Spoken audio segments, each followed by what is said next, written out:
宝宝，你终于来了。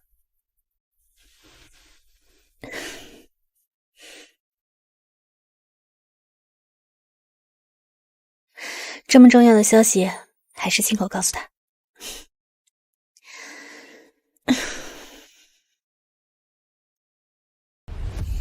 我怀孕了。真的吗，亲爱的？果果，哦，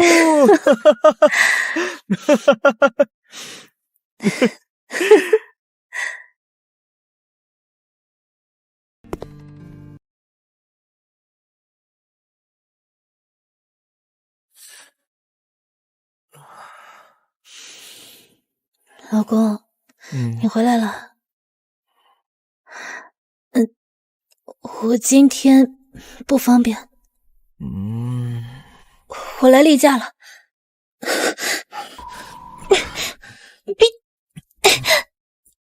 景辉，我说了不方便。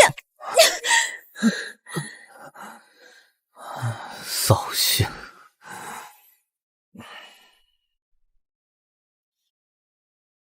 他身上好重的香水味，难道外面有人了？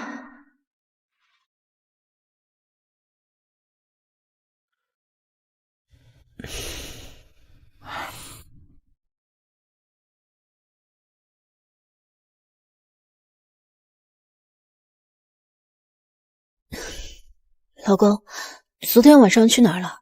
身上好重的香水味。不夜城，朋友聚会。怎么，这也要查岗？不是，我只是……老公，我有一件重要的事。我怀孕了。什么？我马上过来。我还没说完呢。回来再说吧。谁怀孕了？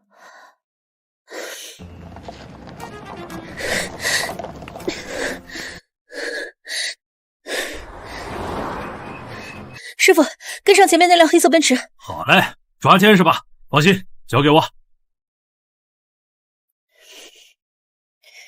更快点，师傅。妍妍，你现在怀孕了，要多注意休息。以后想吃什么，就让保姆去做。景怀，谢谢你，听到了吗，宝宝，要乖哦。原来是他，为什么出轨的是袁景怀，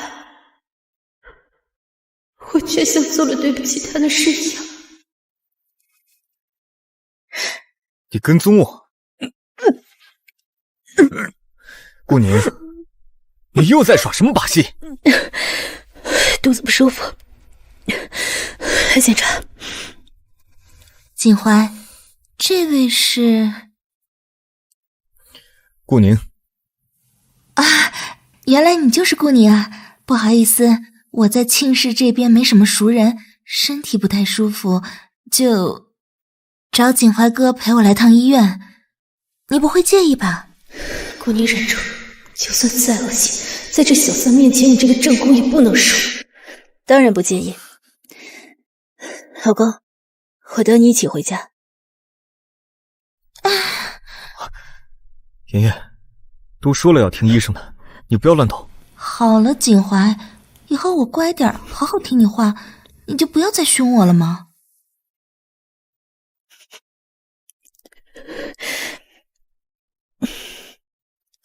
老公，你陪他去检查吧，万一有个什么事儿，岂不是还要陪他去医院？你好歹是有妇之夫，被人误会就不好了。顾小姐，你别误会，景怀从小照顾我习惯了，我和他就像亲兄妹一样。这种醋你不会吃吧？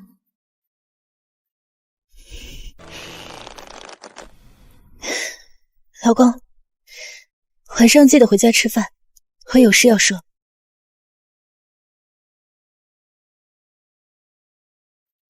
顾宁，顾宁，发什么脾气？你还真吃醋了？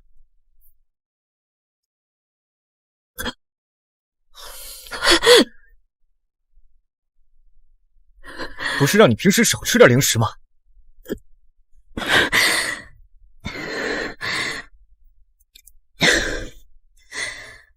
袁景怀，晚上回家，我们好好谈谈。不会成为谁，或被当成谁，我只能是我，只是我会成为谁，或一次重围，不是每件事都会。晚上回家吃饭，有事说。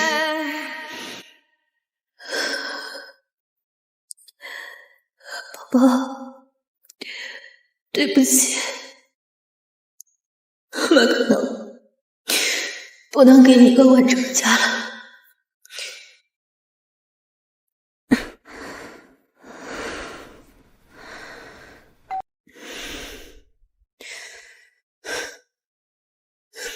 老公，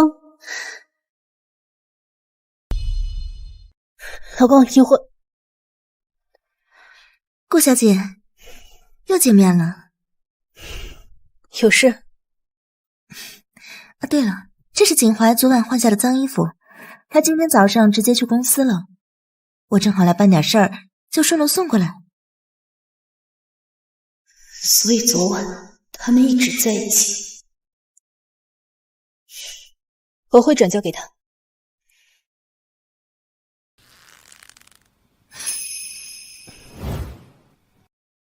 啊，对了，这衣服不小心弄脏了，还得麻烦顾小姐帮忙洗洗了。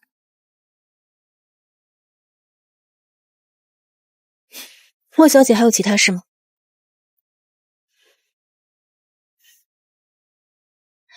要不是我5年前离开庆氏，顾小姐，你以为今天这袁夫人的位置还会是你的吗？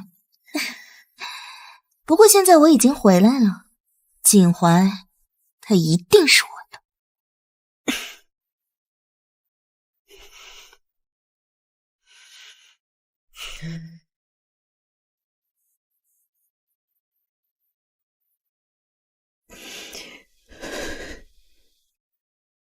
袁景怀，现在看来，我们的婚姻只是一场笑话。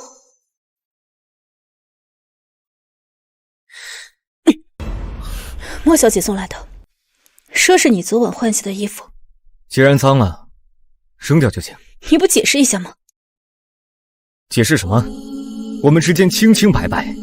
妍妍昨晚不舒服，我不放心才留下照顾，而且我睡的沙发。妍妍心思那么单纯，怎么可能有你那么多龌龊想法？她不舒服可以找医生，你一个有妇之夫留下来合适吗？还有，你们在公共场合牵手还要不要脸？你真当我死了吗？他只是虚站不稳，我扶一下他怎么了？你非要这么小题大做吗？袁景怀，我就问你一句，他肚子里的孩子到底是不是你的？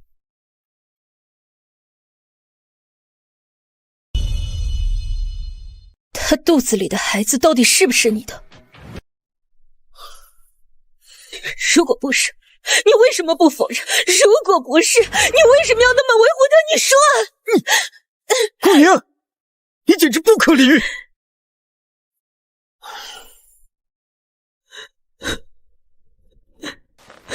好，我知道了。喂，宁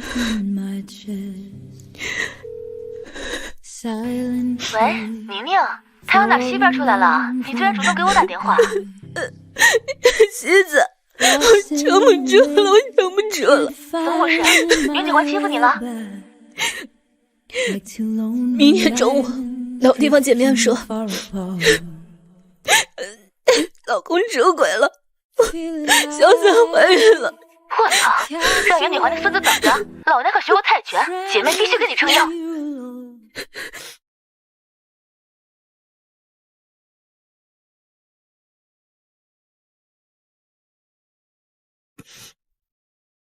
顾宁宁，你照照镜子，哪里还有半点贵妇的样子？完全就是被岁月蹉跎的怨妇。好了，说说吧，怎么回事？有姐妹在，放心，天塌不下来。莫言要回来了，袁景怀一直对他念念不忘，现在2个人还有了孩子。狗男人，离，必须离！但是我怀孕了。这什么？那袁景怀知道吗？他还不知道，孩子我不想要了。孩子的事先放到一边，现在最重要的是要拿到他出轨的证据，离婚时争取最大利益。我买了这个，准备放他车上。总算你没完全被爱情冲昏头脑。我们公司法务有靠谱的离婚律师，我介绍给你。宁宁，你记住，男人是靠不住的，只有金钱和事业才不会背叛你。你可是我们大学姐妹花里最有天赋的设计师，拿出点魄力来。妻子，我是不是很失败？胡说什么呢？失败的是那些眼瞎的男人，你才26岁，人生才刚刚开始。事先在这里，你亲自去看看吧。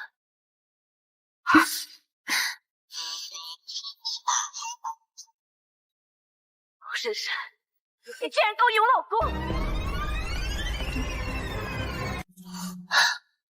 你怎么在这里？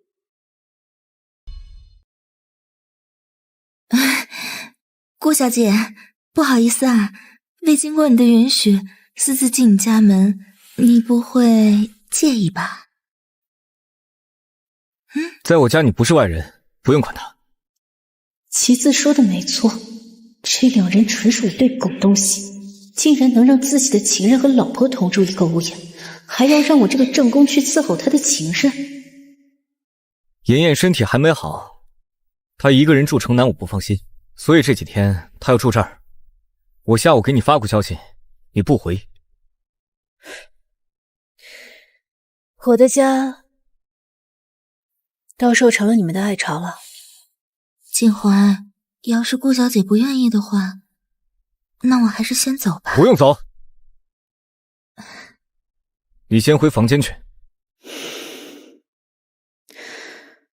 袁景怀，过来，我们也需要好好谈谈。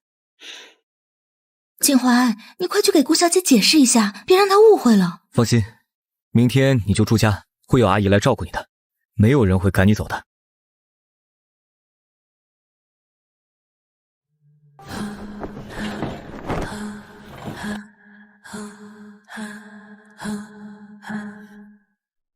你闹什么？离家出走啊！你都把人带回家了，我给他腾地方。还有，我要离婚，明天就去民政局。够了，顾宁，适可而止。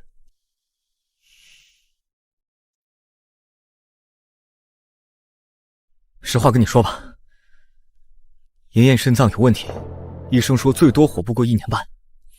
可能她生完孩子就，我只把她当妹妹。我做这些，纯粹是看在我们从小到大的份上。那孩子到底是不是真的？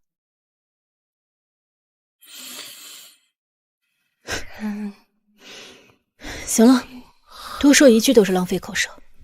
离婚吧，关于财产分配，我会让律师联系你。你说什么？你说什么？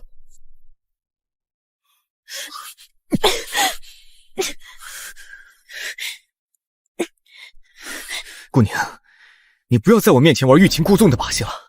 离婚我是认真的，这袁太太的位置谁爱坐谁坐，我顾宁现在不稀罕了。你是听不懂人话吗？顾宁，你不就是想让我哄你吗？我们在一起10年，你就是一个一毕业就进入家庭的女人。你离开了我，你就是个废人。那也比我们互相折磨的好。袁景怀，好聚好散吧。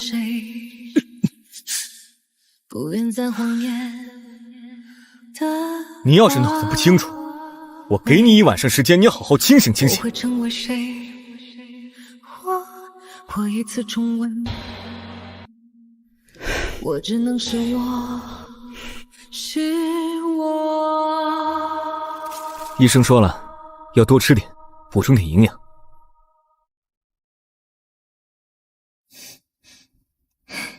锦怀，我怎么可能吃得下这么多？而且你也知道的，我肚子很小的。来，顾小姐，你也一块过来吃吧，我做了很多的。你想清楚了吗？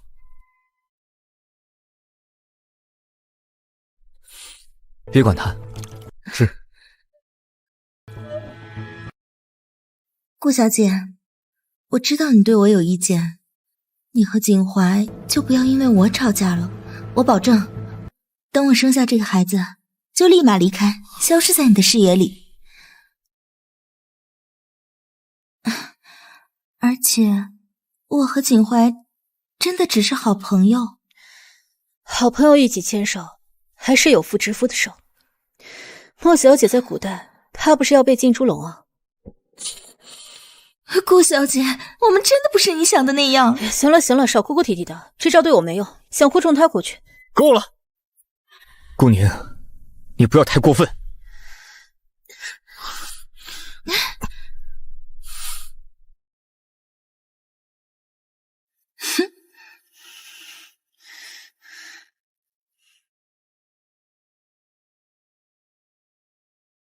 怎么样？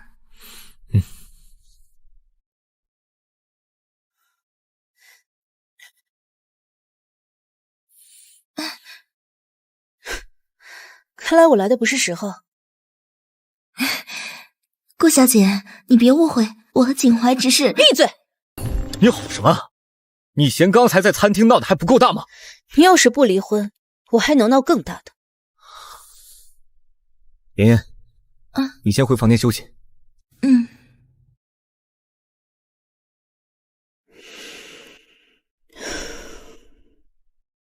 我不相信你看不出来莫妍妍对你什么想法。这袁太太的位置她已经觊觎很久了。不过你也不用太把自己当回事，毕竟这袁太太的位置体验感也就一般般。哼，你想象力这么丰富，你怎么不去当编剧呢？叫不醒一个装睡的人，我可以扇醒他。房子车子我可以不要，折现500万。500万，顾宁，你值这个价吗？袁锦辉，你干什么？放开我！跟我离婚，你离得开我吗？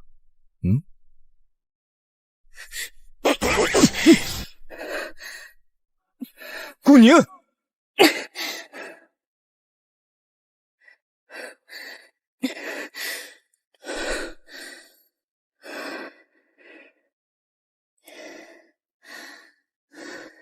妻子，赶紧让律师准备离婚协议，我一天都忍不了了。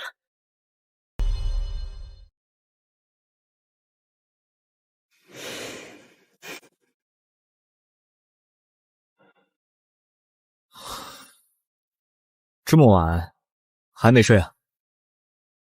等你签字。顾宁，你有完没完？我像是在开玩笑吗？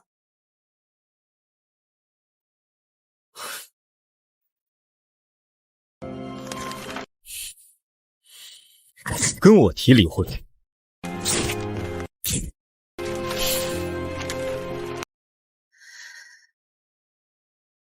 你还没这个资格呢。撕了我还可以印无数份，你要觉得500万太多，我们可以谈。我说了，不可能离。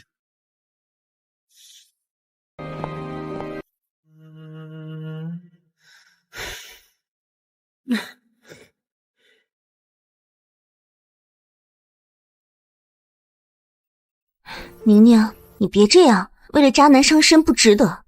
想哭就哭出来，我们永远是你的后盾。所以这些年资助莫言言在国外所有费用的那个好心人，就是袁景怀。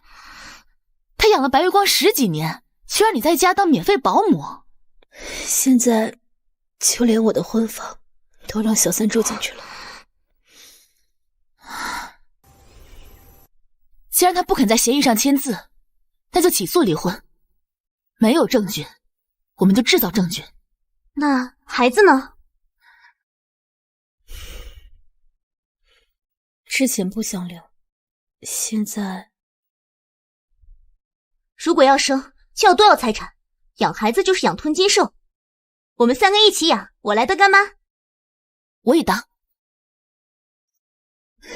谢谢你们。谢什么？姐妹就是拿来用的。记住我说的，从莫言言身上下手，让她主动出击，逼袁景怀做选择。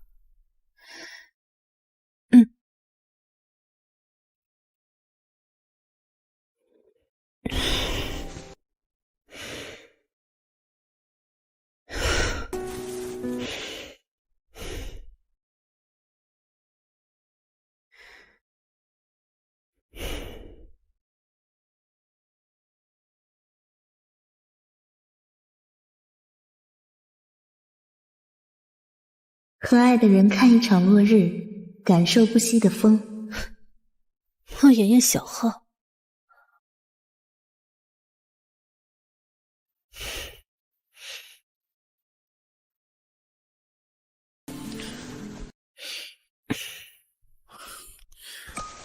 我这么恐怖吗？不恐怖，恶心。明天爷爷生日，你跟我回去一趟。不去。只要跟我回去，条件随便你开。行，我去，但条件是离婚，你最好履行承诺。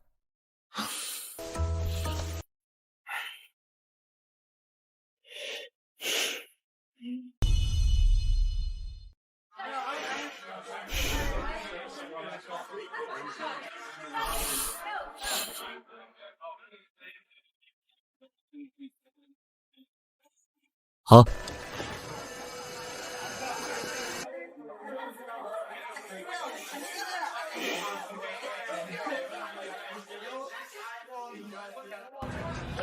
我给爷爷带了礼物，不来就太失礼了。身体不舒服就别乱跑。好了，快点带我去见爷爷吧。走。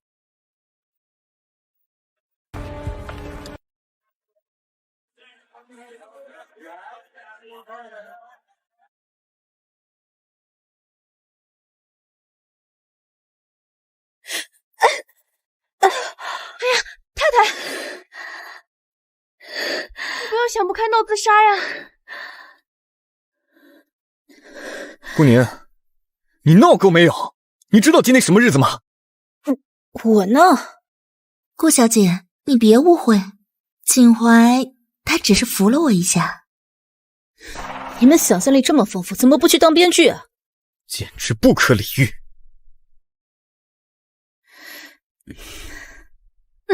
小门小户出来的就是上不了台面。妍妍是景怀的妹妹，你是哪门子醋？还闹自杀，真是丢尽我们袁家的脸！妈，你说完了吗？要是没话说的话，我先去卫生间处理了。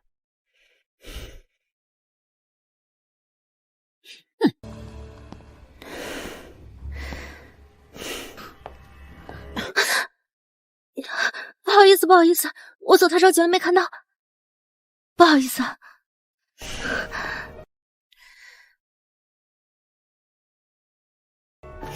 少奶奶，夫人请您下去。莫小姐的祖传的戒指丢了，事情很严重。我说怎么感觉哪里不对劲呢？原来是经典的栽赃戏码要来了。行，你先下去，我等会儿就过来。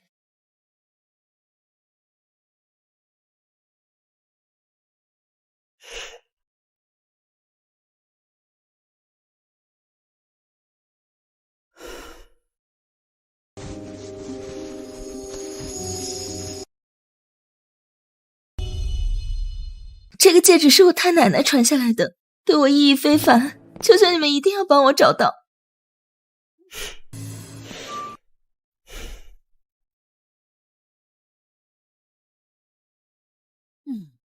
顾宁，妍妍的戒指不见了，你有没有看到？没有。我前面看到了，就在他的包里。刚刚在楼梯口，我帮他捡东西的时候，亲眼看到呢，他包里有一枚蓝宝石戒指。顾宁，是你自己拿出来，还是我让人搜？他说我拿了我就拿了吗？搜可以，但有条件。你还谈条件呢？第一，要搜就所有人都搜，这样更公平。第二，如果戒指不在我这儿，我要他俩当众给我跪下道歉。顾小姐，你何必呢？只要你愿意把偷来的戒指还给我，我们可以私下解决。怎么，怕了？好，你要丢人，我成全你。来人，给我搜。等一下，我自己来。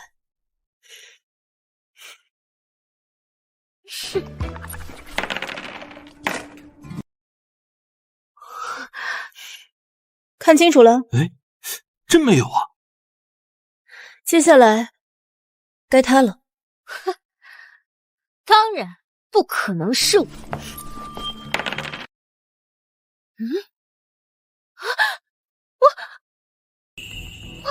这不就是贼喊捉贼吗？太恶毒了吧！自己偷的东西还想嫁祸给顾小姐？不是我，我知道了，肯定是有人在赃我。陆小姐，你说的戒指是这个吗？是。大家看到了，戒指是从紫嫣包里掉出来的，所以现在你们两个给我跪下道歉。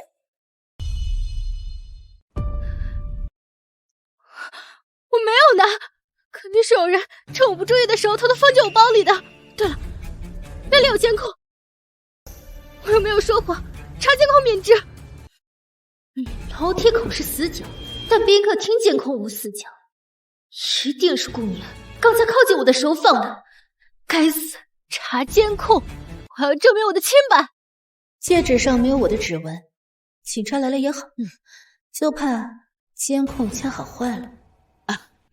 监控呢？这几天坏了，还没有修好。坏了？这么巧？哎呀，你瞧我这记性。紫嫣，我想起来了，刚刚我换衣服的时候嫌脏，就把它摘下来了，放在桌上怕掉了，就顺手放在了你的包里。对不起啊。原来是这样，没事的，妍妍，戒指找到了就好。秦姨，对不起，我最近身体不太好，记性变差了，给你添麻烦了，都是我的错。没事没事，妍妍，没人怪你啊。戒指找到了就好，身体要紧啊。眼接着眼，果然是人都爱喝绿茶呀。哟呵，还警告我，放过他们可以，但离婚协议书你必须签，否则下次就不是跪下道歉这么简单了。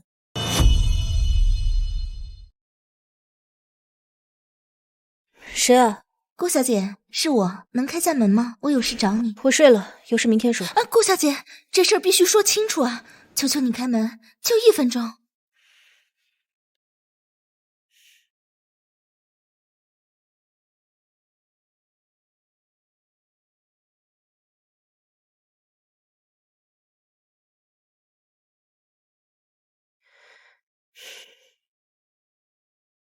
袁景怀的睡衣。顾小姐，今晚是我对不起你，都怪我记性太差了。哦，这碗苹果茶是景怀刚刚给我煮的，我喝不完了，就来给你送一碗，你消消火。穿着我买的睡衣来我面前使威风，当我是死人呢？顾小姐，你不会还在生我的气吧？我是真的真心实意给你道歉的，你就不要生气了好不好？行了，别演了，这里没别人，看着都累。有事说事。顾小姐，你是真的一点都不生气吗？锦怀的睡衣穿着可真舒服啊，就像他抱着我一样，好安心。忍无可忍，无需再忍。安心？信不信我让你安心？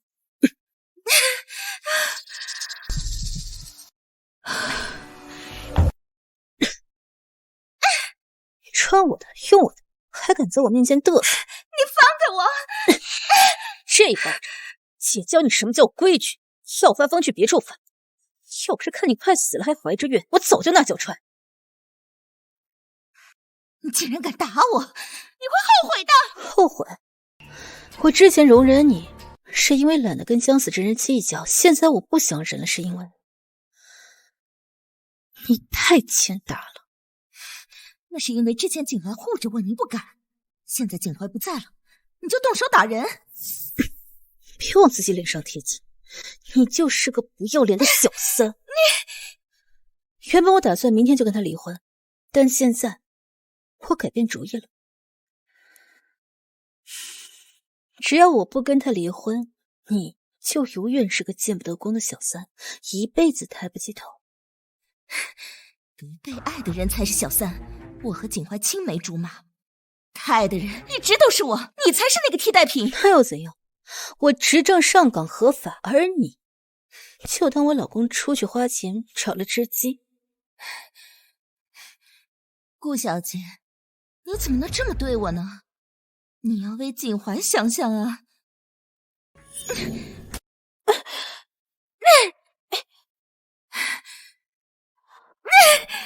疯了！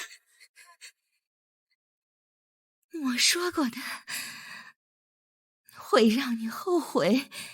真是个疯子！妍妍，出什么事了？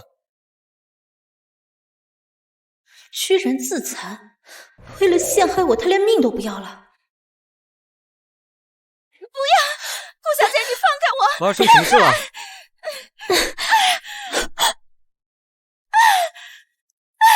妍妍，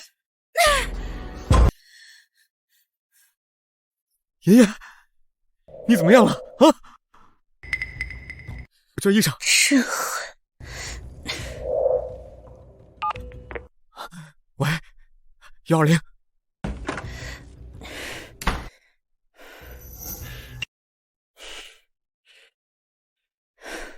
证据在手，看你怎么演。宝宝，对不起，让你看到这些肮脏的事，但妈妈不会说。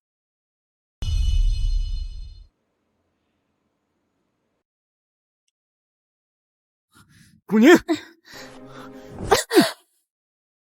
顾宁，妍妍流产了，你现在满意了？你这是杀人未遂！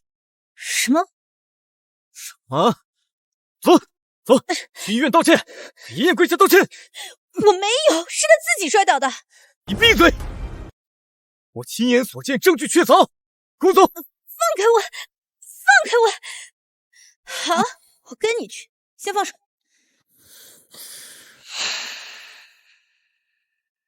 别耍花样！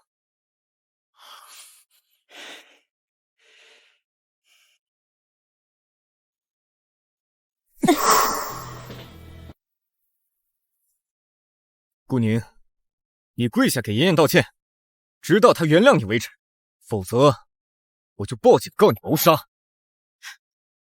景怀，我好痛，我的孩子就这么没了。妍妍，别怕啊，凶手给你带来了，你想怎么处置他都行。谋杀凶手，袁景怀，你眼睛瞎了？难道脑子也进水了吗？你还敢嘴硬？我亲眼看到你推妍妍下楼的，你还用碎片割伤她的手腕。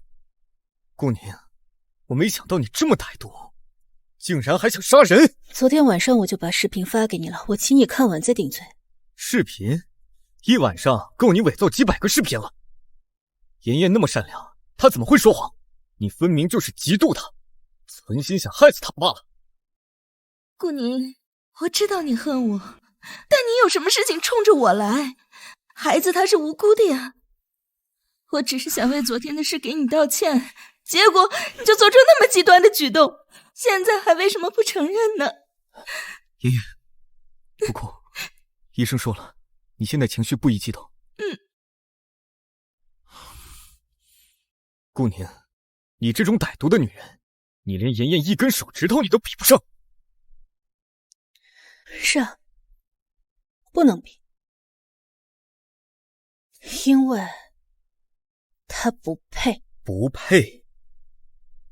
给妍妍道歉！道你妈的歉！滚！好啊，顾宁，你会为你说的话付出代价的。不用了，我已经报警了，警察自会查清楚真相。锦怀，要不还是算了，我没事，都是一家人，就不要闹到警察那里去了。不行，必须让他付出代价。怎么？怕警察查清楚了，你在袁锦怀面前伪饰的面孔被揭开是吗？顾宁，你够了！我看是你够了，袁锦怀，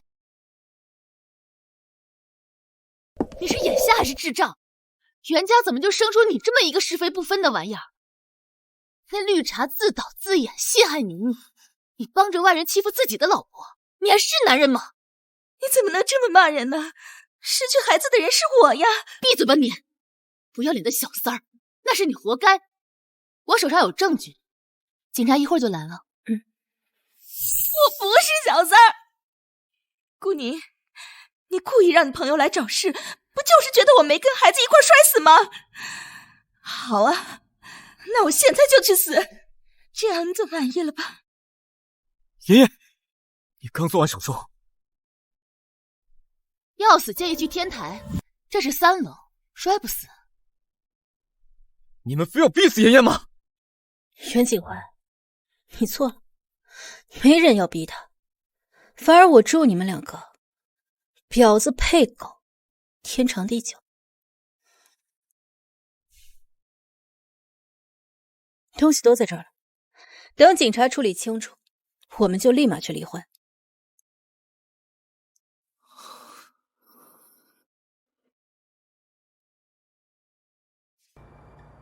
是谁报的警？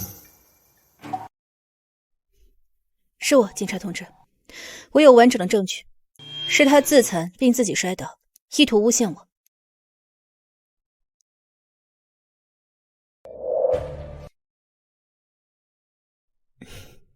视频是初始文件，没有剪辑痕迹。莫小姐，你在诬陷？这怎么可能？这怎么可能？不可能的事啊！妍妍，你锦怀，你听我解释，我不是故意的，我就是太害怕了。莫小姐，造谣诬陷他人可是违法行为，念在你刚流产，这次予以口头警告，下不为例。袁先生，你是目击者，但你的证词与事实不符，下回遇到这种事情，请你理性分析，不要偏听偏信。顾小姐，事情已经清楚了，如果后续还有纠纷的话，可以继续联系我们。谢谢警察同志，麻烦了。明明，抓紧时间。袁锦怀，看清楚了吗？你口中温柔善良、时日无度的白月光，到底是个什么样子？顾宁，我们之间没什么好说的。签字吧，像个男人一样，给自己留最后一点体面。锦怀，你别冲动啊，顾小姐只是一时生气，毕竟你们还有10年的感情。怎么，还在演？要不要我把视频放一遍给你温习一下？顾宁，就非要这么逼我吗？逼你？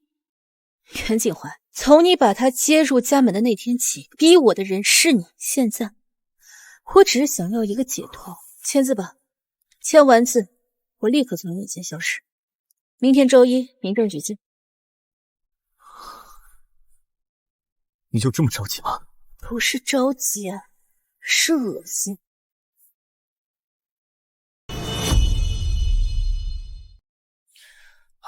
好，我签。顾宁，你可别后悔，你以为离开了我，你的日子就会好过吗？我后不后悔与你无关，亲自。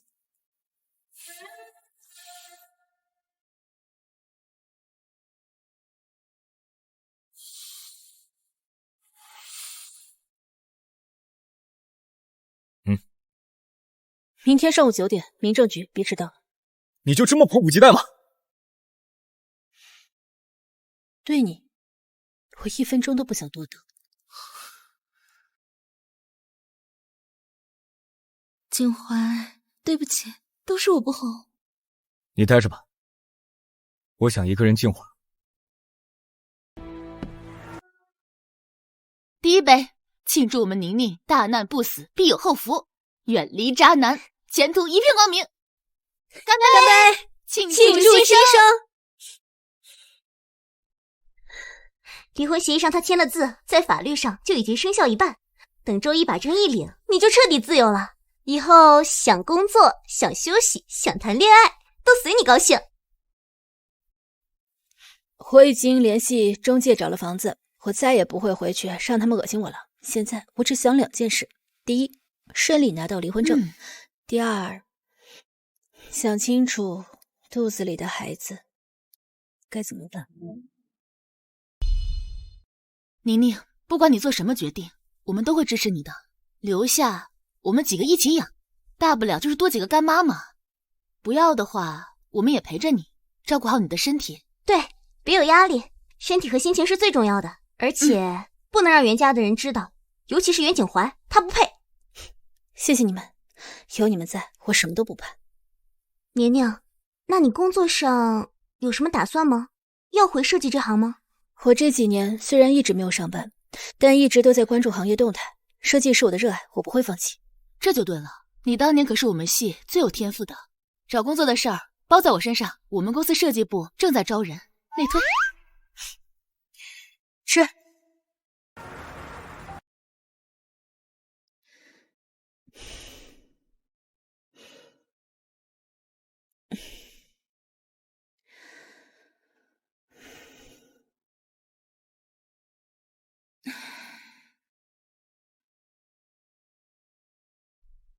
妍妍，你身体不能喝酒。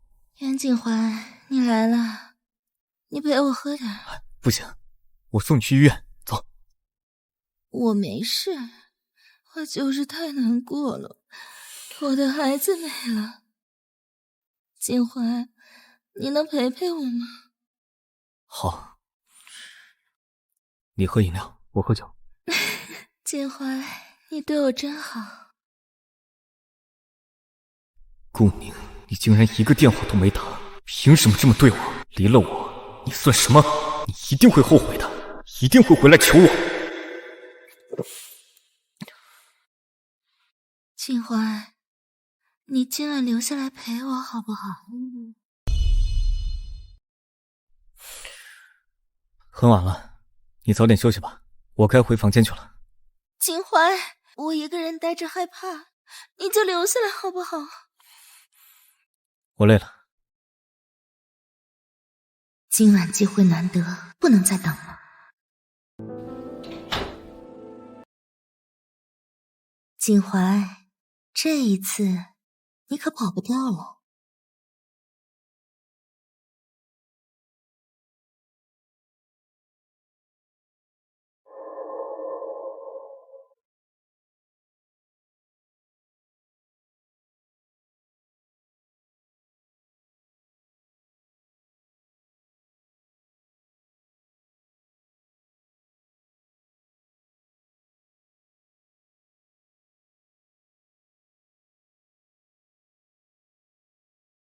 喂，是谁啊？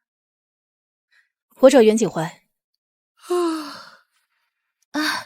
顾小姐，真不巧，景怀昨晚太累了，还没睡醒。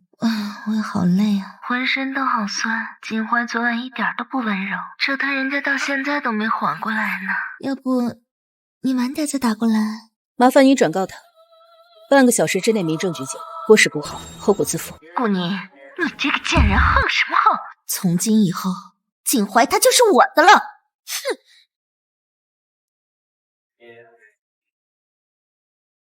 行，莫妍妍，你可真是瞌睡送枕头。谢了。喂，你好，我要报警，有人非法侵入我的住宅，并在里面进行疑似卖淫嫖娼的不法活动。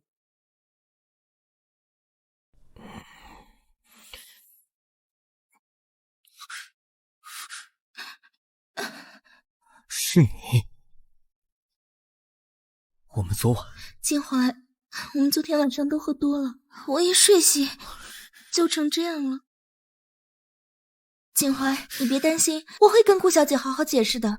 你已经为我做的够多了，我不需要你负责。当初妍妍出国离开，我以为自己是一时泄愤才娶了顾宁，可为什么现在跟别的女人发生关系，我才意识到这个女人该是顾宁有多好。我一直以为自己根本不会爱上她。你别哭了，既然事情已经发生了，我会想办法对你负责的。锦怀，那你会跟顾小姐离婚吗？离婚的事我在考虑，毕竟出轨在先的是我。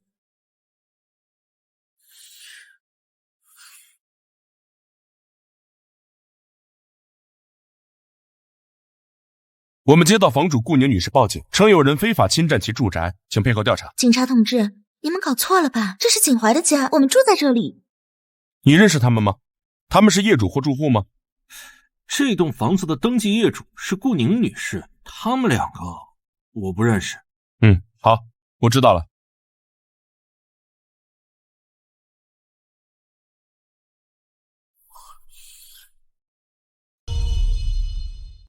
警察同志，我老公电话一直打不通，还有人恶意给我发老公长照，我就是担心他遇上了仙人跳，毕竟他是集团总裁，如果有人背后故意搞他也说不定。顾小姐，想开点，男人并不是必需品，不要为了不值得的人难过。袁景怀，既然你们两个情投意合，那我成全你，我们现在就去民政局把离婚证办了，你好正大光明的带他回家，不用再这样偷偷摸摸。顾宁，我可以跟你解释。解释？这就是你说的解释？莫小姐都已经把纪念照发给我了，我如果还不识趣，那可真的就是死皮赖。你这侵犯他人隐私！隐私？你发给我的时候有想过隐私吗？袁景怀，今天这婚必须离，否则明天这张照片就会出现在袁氏集团大门口和各大社交平台上，我说到做到。顾宁，我昨晚喝多了，我什么都不记得，这一切都是意外，我可以跟他划清界限，以后袁太太的位置只有你。划清界限？你把她带进我们的婚房时，有想过袁太太吗？你跟她躺在一张床上的时候，有想过划清界限吗？我现在看见你们两个就觉得脏。最后问一句，离还是不离？你就这么迫不及待离开我吗？你不就是想出去找野男人？你以为离开我能找到什么样的？是，我外面有人了，他比你好1000倍10000倍，比你体贴，比你干净，比你知道什么叫尊重，我早就受够你了。顾宁，你竟敢背叛我，你就算死也是我袁景怀的鬼！哎，袁先生，冷静！当着警察的面还想动手，请立刻停止你的行为，否则我们将以涉嫌故意伤害、威胁他人人身安全，对你采取强制措施。袁景怀，今天这婚必须离，如果你不去，明天你和莫妍妍的这些精彩照片，还有你刚才家暴未遂的录像，就会出现在袁氏集团门口和网络热搜上。我会让所有人都知道，袁氏集团总裁到底是个什么样的出轨家暴渣男。顾宁，你要是敢这样做，我让你生不如死！袁先生，注意你的言辞，威胁他人也是违法行为。袁先生，注意你的言辞，威胁他人也是违法行为。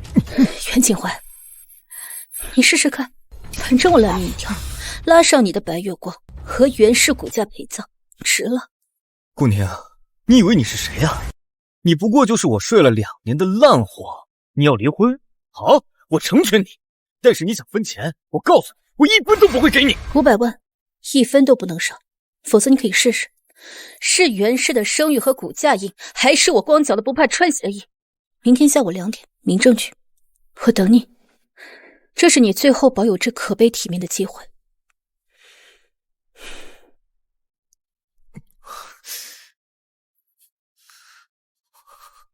所以，顾宁，你真的不要我了？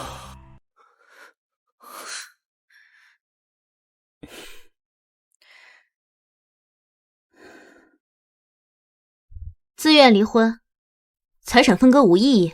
自愿无异议。先生，先生，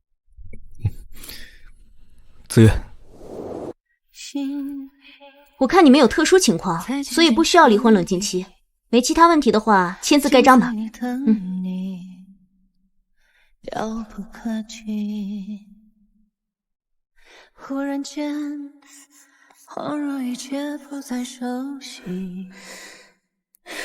忽然间终于宁愿不再继续。结束了，姑娘，你终于自由了。曾经爱过你，算了吧，也忘了，若所有都散去，我就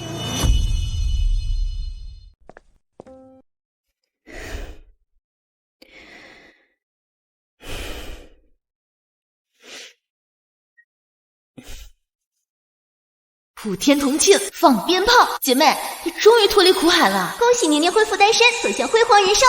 晚上老地方，火锅我请，聊个通宵。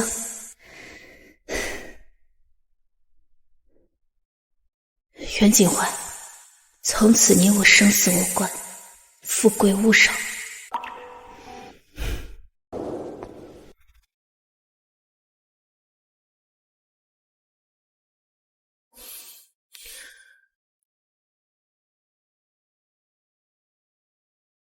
妍妍，你为什么要把那些照片故意发给顾宁？景怀，对不起，我只是看你们冷战，想让顾小姐吃醋，刺激她回头找你。我没想到她会报警，把事情闹这么大，对不起。好了，别哭了。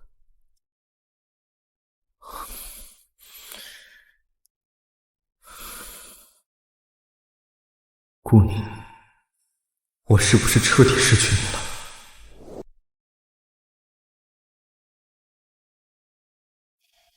搞定，钱有了，自由有了，接下来就该找回我的事业和尊严了。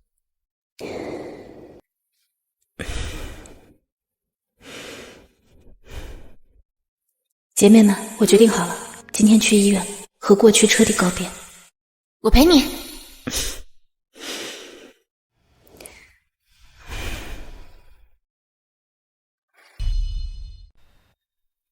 你真的想好了，不后悔？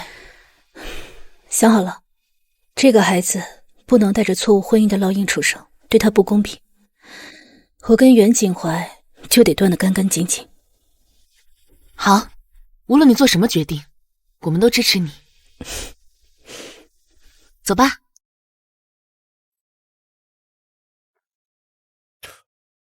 顾宁，她怎么在妇产科？脸色还这么差。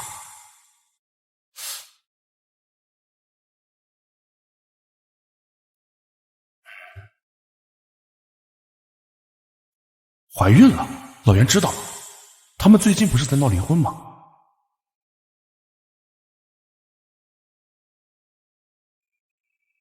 喂，景怀，我段浩然，我刚才在医院看到顾宁了。她怎么了？生病了？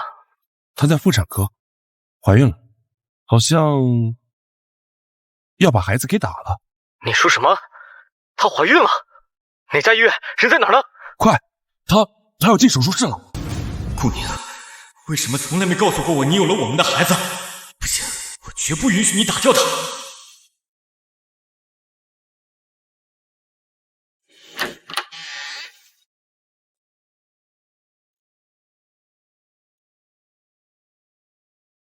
顾宁，顾宁，你给我站住！袁景怀，你来干什么？景怀，你冷静点，别被他骗了。妍妍，你怎么在这儿？让开！顾宁，你够了！你演戏演到医院来了，就这么不甘心吗？非要用这种下作的手段来绑着景怀吗？莫妍妍，你在这胡说八道什么呢？这没你说话的份儿，滚开！锦怀，你看看，我早就觉得不对劲。我刚到医院，就看到他和段医生鬼鬼祟祟站在那里说话，我还以为你真的生病了，好心过来看看。结果呢？结果我就看到这么亲密的一幕。随后他就进入妇产科，然后段医生就给你打电话。你不觉得这一切太过于巧合了吗？锦怀，你还不明白吗？这根本就是他自导自演的一出戏，什么怀孕，什么流产，都是假的。他只不过是想把你骗到这里，让你回心转意罢了。我想起来了，段浩然和顾宁的确是大学校友。顾宁，他说的是不是真的？你他妈在耍我呢！袁锦怀，你宁愿信他也不信我。信你？信你这个为了挽回我，不惜买通朋友，买通医生，还编造怀孕撒谎的女人吗？顾宁，我以前只是觉得你任性，没想到你这么下贱，这么恶心，为了钱什么都做得出来。袁锦怀，你是眼睛被屎糊了，还是脑子被闷起了？这个女人随便找张借位的照片，编几句话你就信了？宁宁确实是怀孕了，但怀的是你的孩子，你就是一个瞎了眼的蠢货。你们台词都串通好了？木吉，他是给了你多少钱啊，让你这么卖力的演？还是你们姐妹情深，一起编故事是吧？够了，袁锦怀，你说的对，我恶心，我下贱，我为了钱不择手段，所以请你这个高贵干净的人离我远点，也脏了你的眼睛。宝宝，对不起，这样的父亲我们不要了。顾宁，袁锦怀，这一巴掌我是替宁宁打的，打你有眼无珠，打你眼盲心瞎，打你辜负了这10年，你根本不配他的爱，更不配当孩子的父亲。滚开，离我们远一点。宁宁，走。哼。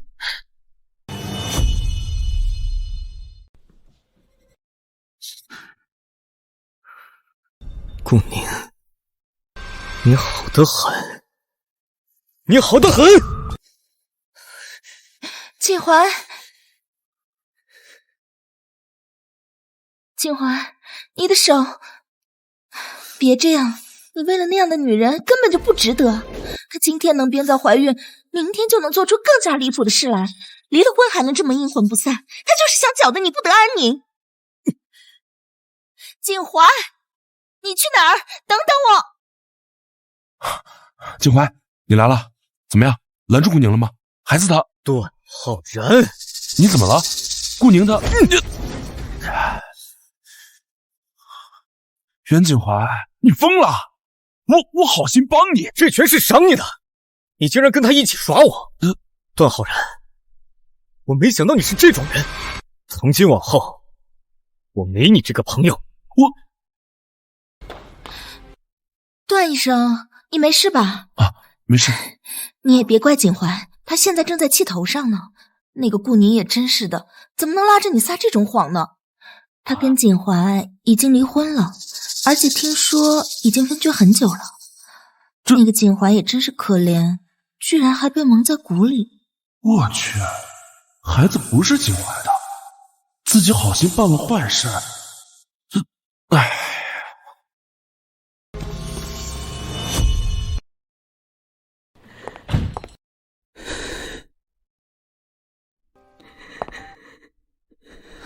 宁宁，你想哭就哭出来吧，为了那种渣男不值得。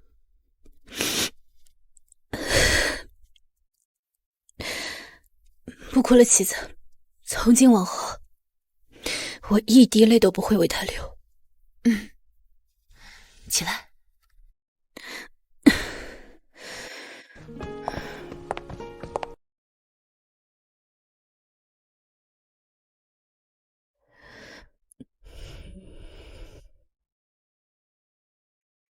哎，顾女士，请放松。情况有点特别，你看这里，1个孕囊，2个胎心滚搏动，恭喜你啊，是双胞胎。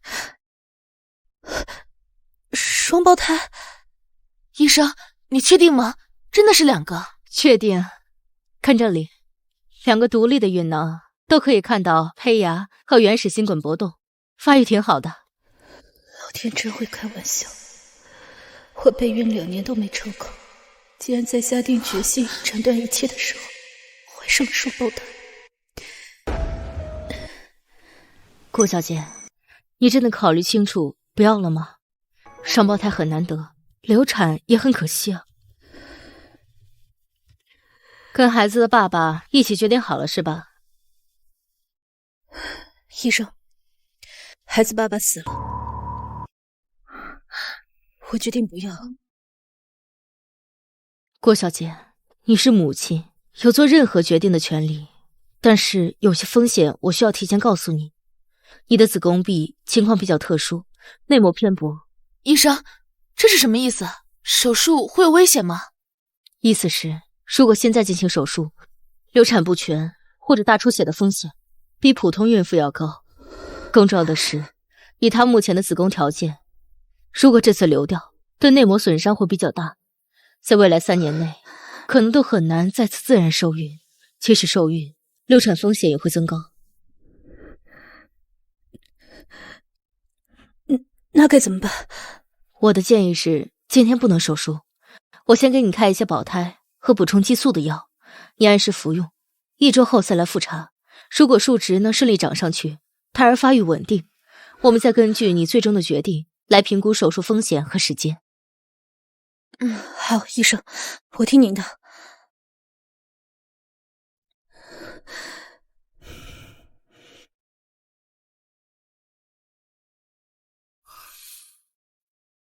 锦怀，你还生气呢？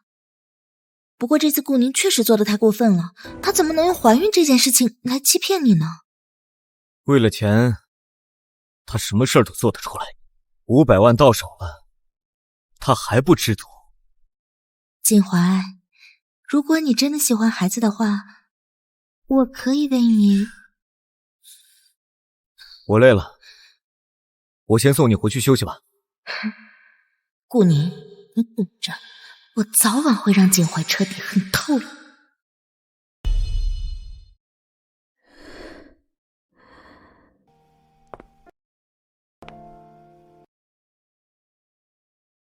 宁宁，先别想了，至少这1周，先按时吃药，养好身体。无论你怎么选，好身体才是本钱。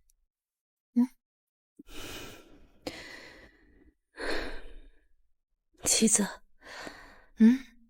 我是不是很自私？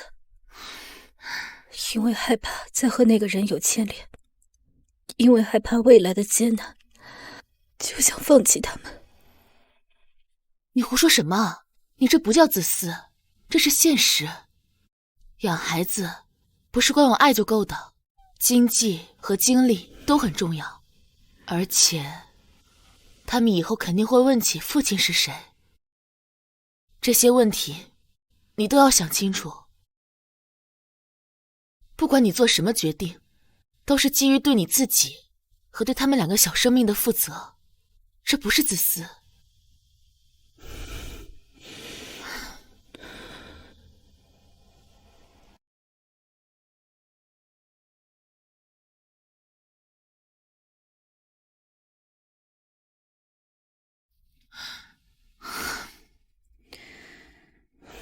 妈，顾宁，你到底干了什么好事儿？你是不是跟袁景怀离婚了？妈，你先听我说，是袁景怀先出的轨，他出轨？男人有权有势，出轨咋了？天还能塌下来了？你怎么这么没用，连个男人都看不住？你知不知道，就因为你离了这个婚，袁景怀把他投在我们家饭店的钱全撤走了，还让人传话，以后跟我们家再没有半点关系了。现在供货商催款，房租要交，工人的工资都快发不出来了。饭店要是倒了，你弟弟拿什么结婚？你爸拿什么吃药？全家都喝西北风去。当初怎么跟你说的？嫁进袁家是你8辈子修来的福气，让你伏低做小，让你忍，你怎么就半点都不懂事儿，一点委屈都受不了啊？妈，我刚从医院回来，你问都不问一句，就只关心你的饭店，只关心弟弟，袁景怀他在外面养女人，还把她带回家羞辱我。我在他眼里连个伯母都不如，这样的婚姻你让我怎么忍？我忍到死吗？心如你怎么了？他能给你钱，能让你娘家沾光，能让你弟有好日子过，受点委屈算什么？你看看你自己，除了这张脸还有什么？工作没有，本事也没有。离了袁景怀，你算什么？你以为你还是那个有人追的校花啊？我告诉你，顾年，现在就是个二手货。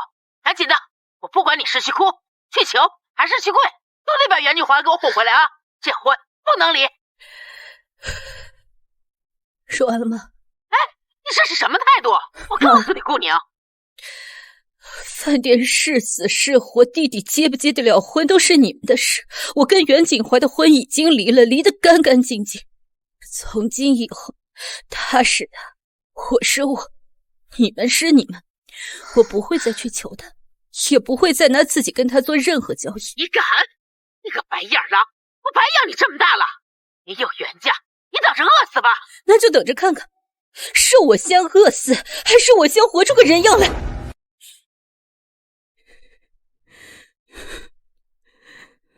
没事啊，宁宁，你别听他胡说，你还有我们呢，你很好，你真的很好。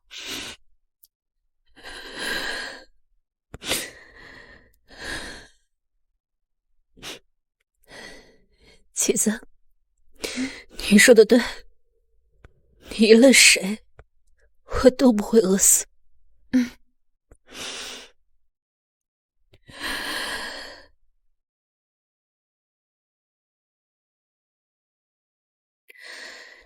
以前我以为家是依靠，婚姻是归宿，现在我才明白，把希望寄身于别人身上，永远是空中楼阁。从今天起，我顾你只靠自己。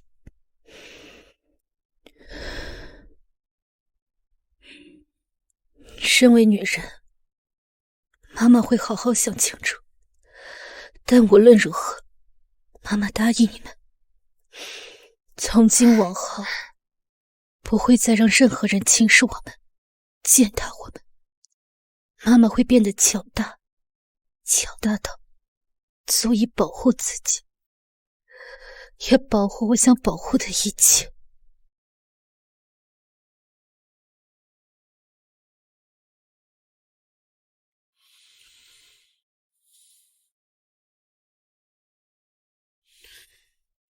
袁总，这是需要加急的文件。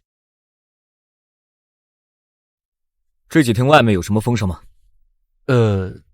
您是指公司业务还是顾宁那边有什么动静？总算稳了，这几天魂不守舍的，早干嘛去了？顾小姐那边我已经按照您的吩咐保持了距离，没有再打扰。只不过上次去医院，她去开了一些药回来，具体不详。她的朋友牟琪小姐正在照顾她。开药，这苦肉计倒是一套接一套，演得挺全乎。袁总，有句话不知道当讲不当讲。说，我只是觉得那天莫小姐在医院出现的太巧了，那天照片的角度实在太刻意了。当然，我不是说顾小姐一定没问题，我只是觉得这件事情还有别的可能性。你的意思是，妍妍在撒谎，故意构陷顾宁？我不敢妄加揣测，我只是觉得这件事情你还可以在顾小姐那边再核实一下，毕竟是孩子的事情，不是小事。行了，我心里有数。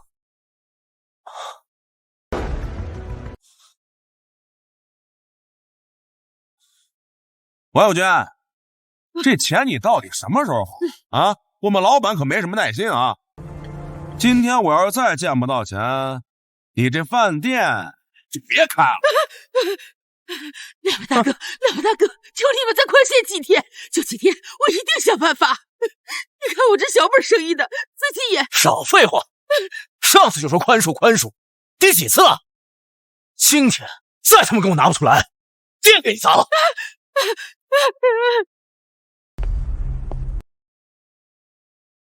锦怀，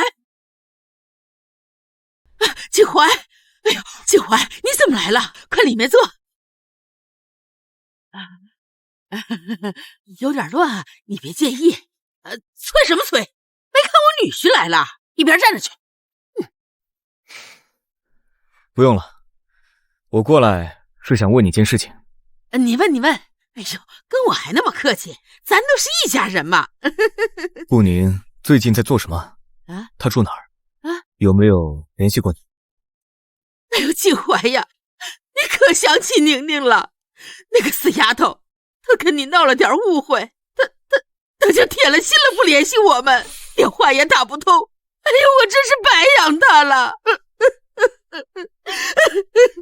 那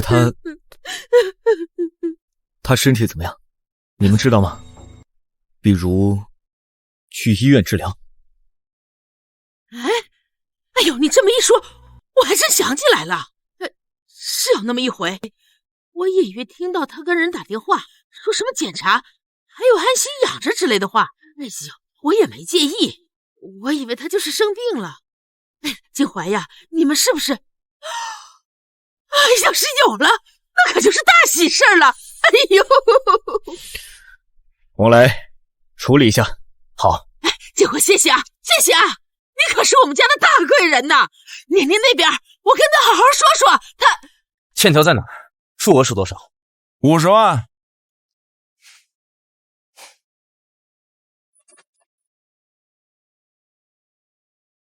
哼，走。起开！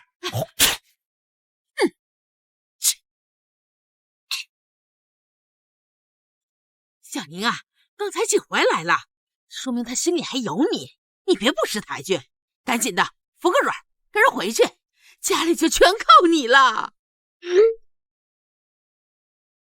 你这里对破茧概念的形态转化很巧妙，但是材质选择上可以再大胆一些，比如仿生丝绸叠加可降解塑料片，这样的话光影效果会更有层次一些，这样的话也更贴合新生与脆弱并存的主题。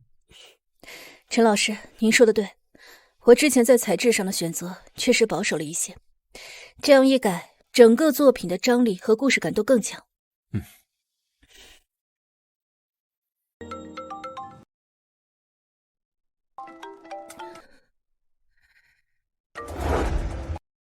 又是你妈妈，真是阴魂不散。没事，陈老师，我们继续。好。我在色彩基调上还有些疑问。先生，这是您不能直接闯进去，需要预约的。保安，保安，快过来！滚开！我找顾宁。这王八蛋还敢找到这儿来，我就让保安把他扔出去。旗子，不用理他，我们做我们的事。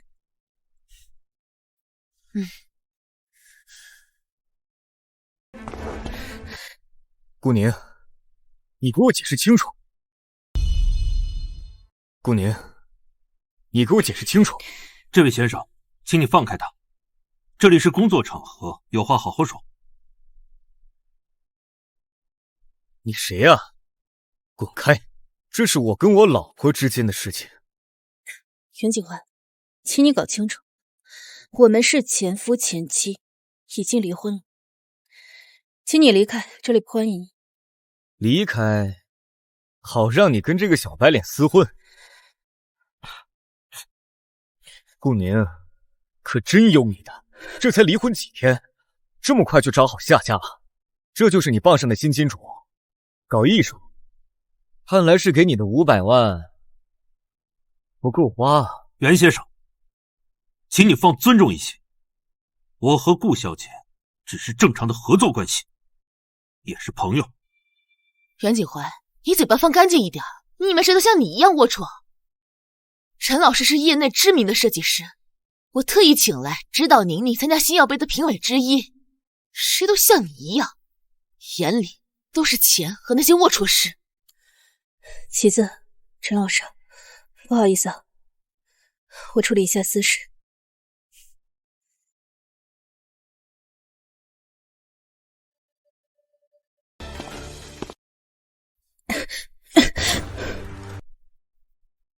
现在这儿没有别人了，你老实告诉我，这孩子到底是不是真的？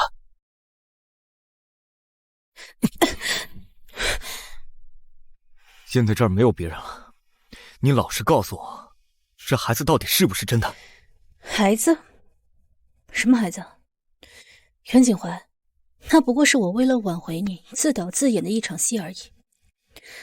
就像莫小姐所说的，我买通了医生编造了谎言，只可惜演技不佳，被你识破了。你撒谎！姑娘，你看着我的眼睛，你告诉我这孩子到底是不是真的？你妈也说了，你要检查，要养胎。我妈，她为了让你继续做她的金龟婿，什么话说不出来。袁景怀，你什么时候这么天真了？还是说你宁愿相信一个虚无缥缈的孩子，也不愿意相信我顾宁离开了你，能靠自己站起来？靠自己？你是靠爬上新男人的床吧？姑娘，我还真是小看你了。为了钱，为了名，真是什么都能卖啊！你当初嫁给我，是不是早就计划好了今天和我离婚，然后分了钱，转头就傍上一个能让你事业更上一层楼的男人？你他妈贱不贱啊？啊？你就这么迫不及待？说完了吗？我们已经离婚了，我的任何事情都与你无关。从今天开始，不要出现在我面前，好聚好散，给自己留点体面。操！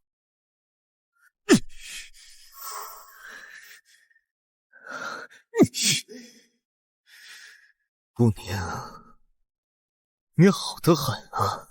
骗不了我，就找好下家，拜金、虚荣、恶心，想靠那个男人出头，靠那个狗屁大赛风光，做梦！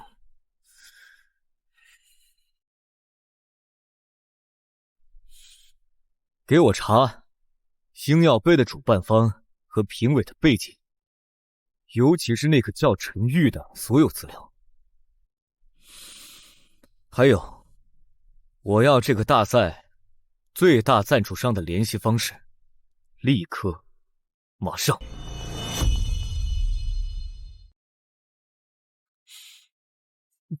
自从那天之后，景怀对我都冷淡了，下班也不回家。他现在对顾宁像是还没死心，不行，我得让他彻底厌恶顾宁。景怀，你喝太多了，伤身体。景怀，你是不是还在为顾小姐的事烦心啊？我本来今天不该说的，但是……说什么？你看看，这是我朋友刚好拍到的。顾小姐今天去你们之前的别墅去取剩下的东西，还有一个男人陪同，好像还挺亲密的，不知道是不是她新谈的男朋友。好啊，好得很。这才离婚几天，就这么迫不及待的登堂入室了，就连搬个东西都要带上新欢。顾宁，你真是让我大开眼界。景怀，你别这样，为这种人不值得生气。我只是觉得他未免有点太过分了，好歹你们也夫妻一场，怎么可能这么快就……妍妍，我记得你在国外进修的也是设计吧？是啊，怎么了？那个星耀杯，我会成为最大的金主，我会加一个特邀名额让你参加，到时候我要你拿下冠军。真的吗？可我的水平……我说你行你就行，资源团队我都会给你最好的。我不仅要你参加比赛，我还要你拿下冠军。冠军？我可以吗？只要你拿下冠军，我会在决赛颁奖仪式上当场向你求婚，要让所有人都知道谁才是值得被捧在手心的人，特别是让某些人知道，离开了我，他什么都不是，而我袁景怀能给他做梦都得不到的荣耀和资源。锦怀，你对我真好，我一定不会让你失望的，我一定会拿下这个冠军。冠军靠我那半吊子水平可没戏，看来必须得想点特别的办法了。太麻烦您了，陈老师，还特意绕路送我回来。今天我车限号，不然……哎，跟我还客气什么呀？顺路的事儿。而且能看到你早期的素描作品跟构思笔记，对我理解你的设计脉络很有帮助，算我偷师了。顾宁，你真的很有天赋，而且也很努力，所以这次大赛，我很期待你的表现。谢谢你，陈老师，我会全力以赴的。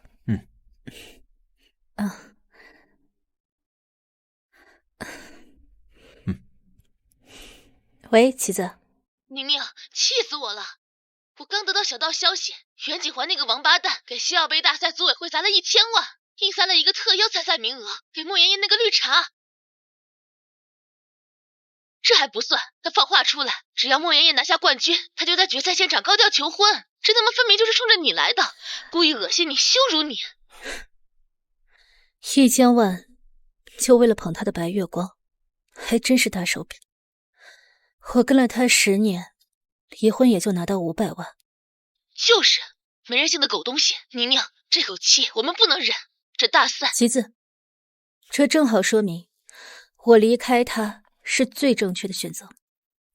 他的钱，他的感情，他的重视，从来都是有条件的，可以随时收回，也可以轻易赋予别人。但是我的才华，我的努力，我的未来，是我自己的。谁也夺不走，谁也跑不了。不管他塞了谁进来，我都会全力以赴拿下马刺。这是我在这个行业第一次正式亮相，也是我唯一能够抓住的翻身机会。我必须赢。好，宁宁，姐妹挺你，需要什么尽管说。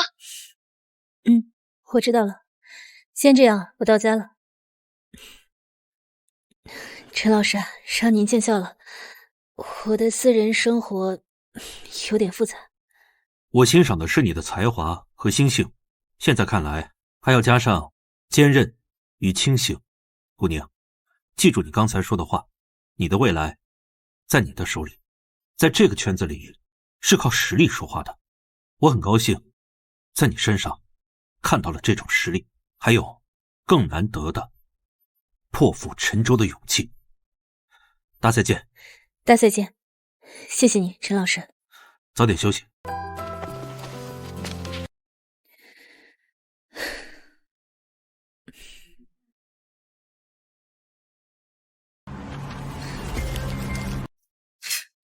妈，这些请来的设计师画的都是什么鬼东西？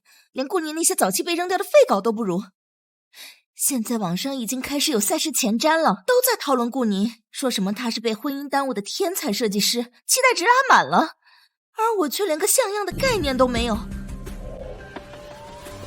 顾宁破茧主题流出，概念惊艳，实力碾压一众关系户，期待真正的才华发光。这个小贱人还挺会营销自己的。莫小姐，您的主题涅槃非常好，我们可以用大量的金属还有锐利线条去体现一种摧毁重生的力量。力量，空有架子没有灵魂。我要的是能打动人，能让人眼前一亮，能稳稳压过破茧的东西。你能理解吗？对，这个创意呢需要时间，也需要灵感契合。行了，你快走吧，钱我照付。凭什么她一个被扫地出门的黄脸婆，还能拥有这么多的关注？不行，我不能输。锦怀的求婚，袁夫人的位置，万众瞩目的荣耀，我必须拿下。哎呀，妍妍，既然正路走不通，那我们可以走点捷径。我打听到顾宁那个工作室虽然换了所，但是物业服务处有个清洁工，他的孩子正在住院，急需用钱。妈，你的意思是说，我们把顾宁的东西偷过来？哎呀，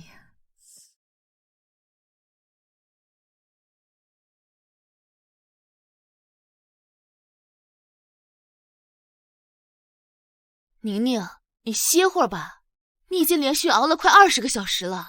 就差最后一步了，这个连接处的处理必须完整，要体现茧的脆弱与内部生命力的挣扎愈出。宁宁，你那个前瞻话题又上热搜了，好多人催更呢。你这波神秘营销可以啊！他靠的才不是什么营销，是实打实的硬实力。说真的，离婚后你整个人都在发光。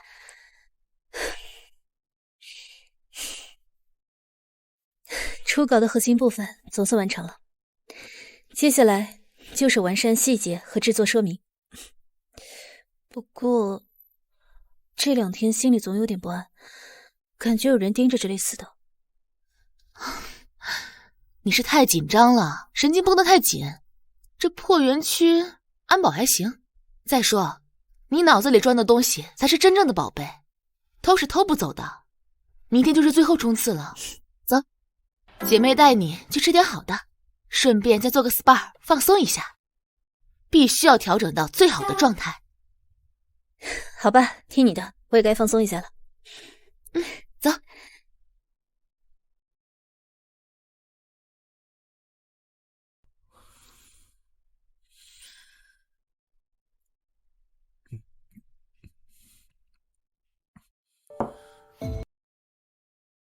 锦怀，这么晚了还没睡？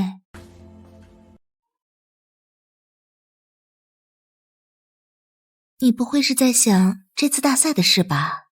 你放心，这次比赛我准备的非常充分，冠军一定是我的。你答应我的求婚不会反悔吧？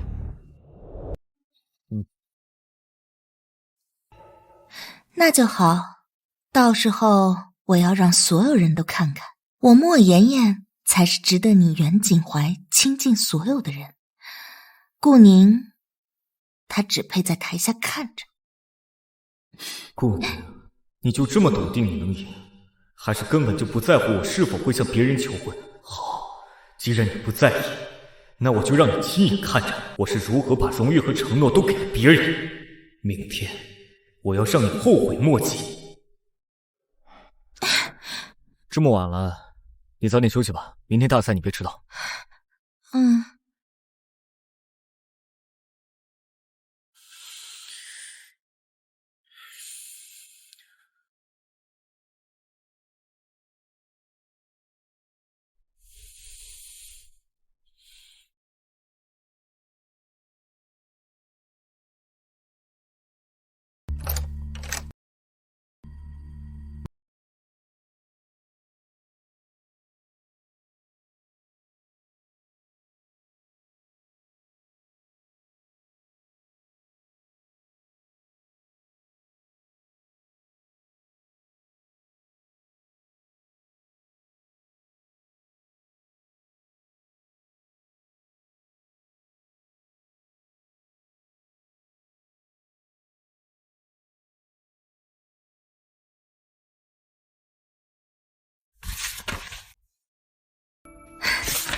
太完美了，顾宁，谢谢你给我做的这个嫁衣。明天这些东西都是我莫言言的了，冠军是我的了。最后再检查一遍 ，U 盘、纸质版备份、展示版遥控器都在这个手提箱里，绝对不会出错。辛苦了。热搜预备：被抛弃的天才前妻，星耀杯最大黑马。宁宁，你还没上场，话题度就已经爆了，好多业内人士都在猜你的作品呢。陈老师，记住，顶尖的设计会自己发出声音，穿透一切嘈杂。我在评委席期待一场真正的破茧。我一定不会让您失望的，陈老师。接下来，请大家屏息期待，第一位登场的是本次的特邀嘉宾莫言言小姐，她带来的作品是《涅槃》。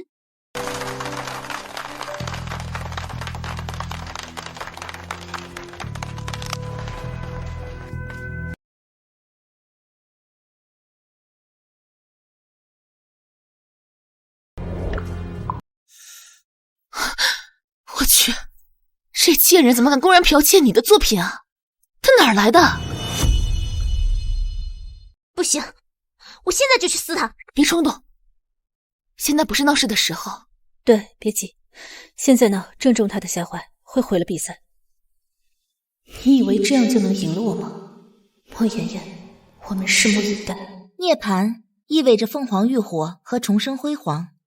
我运用了高科技仿生丝和可降解聚合物，大家看，肩部的这一对不对称镂空，象征着打破传统束缚的勇气，而腰部的这对褶皱堆叠，则隐喻了苦难积累后爆发的力量。视觉冲击力很强，概念完整。作为特邀选手，这样的完成度超乎预期。我总觉得哪里有点怪，太完美了，反而缺少了点人味儿。我的展示完毕，谢谢大家。愿每个人都拥有涅槃的勇气。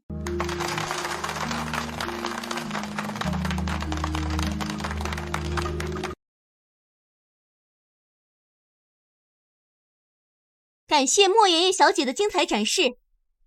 下一位登场的选手是顾宁，她的作品是破茧。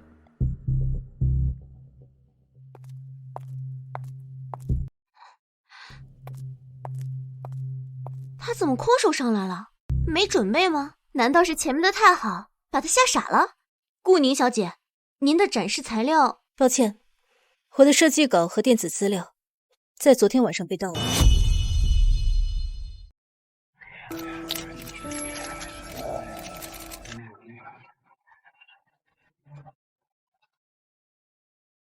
我是评委陈玉，我可以证实，刚才莫言言选手展示的作品《涅槃》跟顾宁破茧存在高度雷同，而且刚才阐述明显缺乏对设计内核的深度理解和情感连接。陈评委，我尊重您是前辈，但您不能因为和顾宁的私交甚密，就如此血口喷人。您这是赤裸裸的偏袒，更是对大赛公正性的侮辱。我去，有图有真相，潜规则。难怪空手上，原来底牌被掀了，还倒打一耙。可是陈老师口碑向来很好呀。安静。既然莫小姐指控我与陈评委有私情，那我就再次声明一下，陈玉老师是我事业上的伯乐和令我尊敬的师长，我们之间的关系清白坦荡，经得起任何审视。但是今天我不想浪费大家的时间在这无谓的纠缠上，因为真正的设计偷不走，真正的才华污蔑不掉。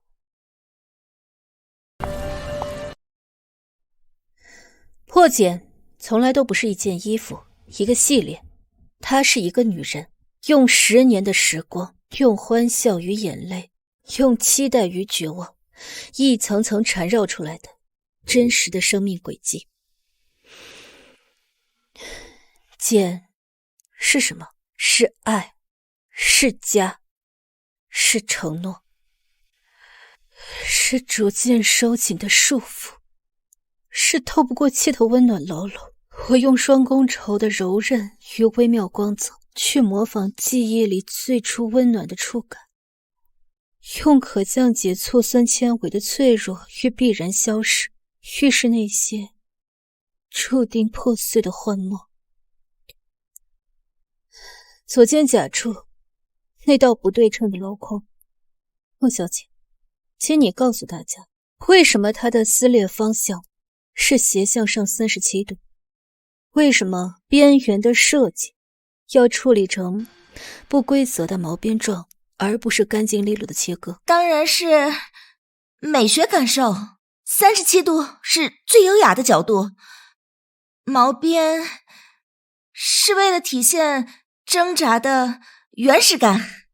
错，37度是人体在怀抱婴儿时肩胛骨最自然、最放松却又微微用力的角度。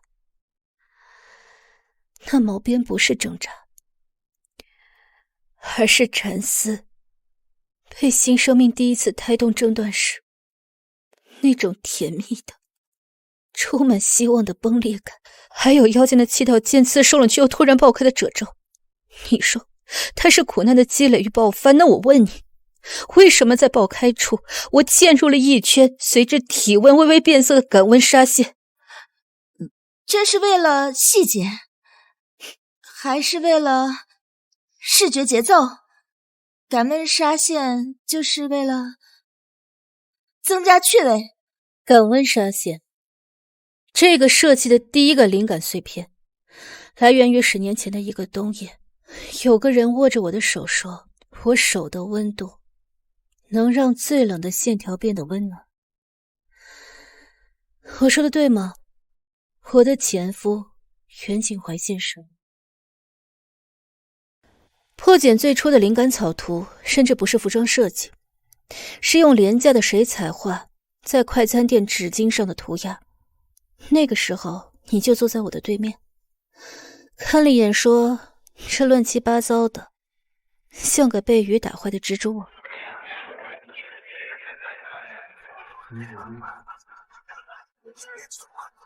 是那张纸巾我见过，他说的每一句话都是真的。哇，顾宁是袁景华的前妻，前妻和小三同台竞技，这小三还偷前妻设计稿，这操作也太骚了吧！袁景怀亲自做成，小三这脸打得也太响了。景怀，我是这样，你听我解释，你听我说，我是为了赢，为了跟你。给我滚开！我没想到你会蠢坏到这种地步。这个人就这么。你们2位说的及时对。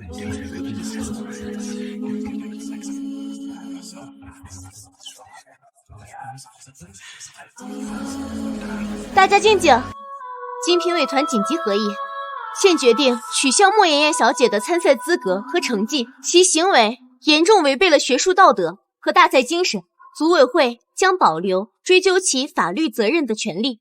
而本次星耀杯设计大赛的冠军是顾宁选手，恭喜破茧！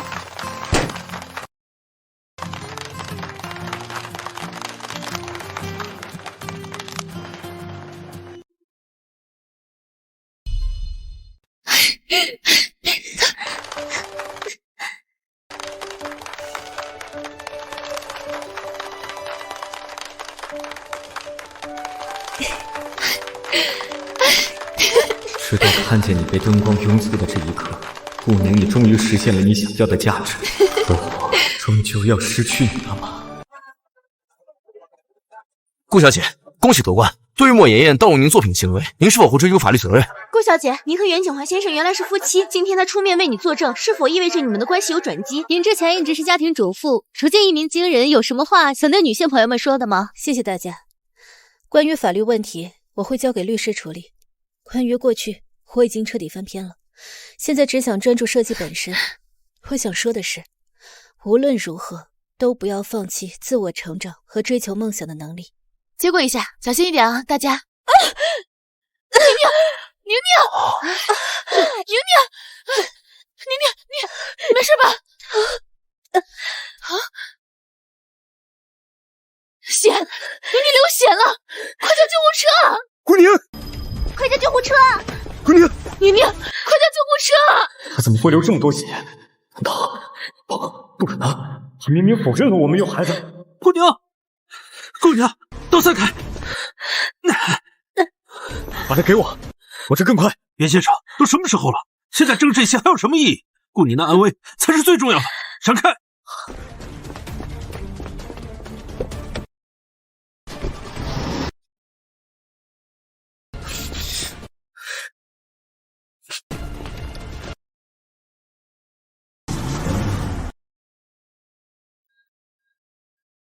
哎呀，怎么办啊？护士，里面人怎么样了？他是不是医生在里面，具体情况不清楚，请耐心等待。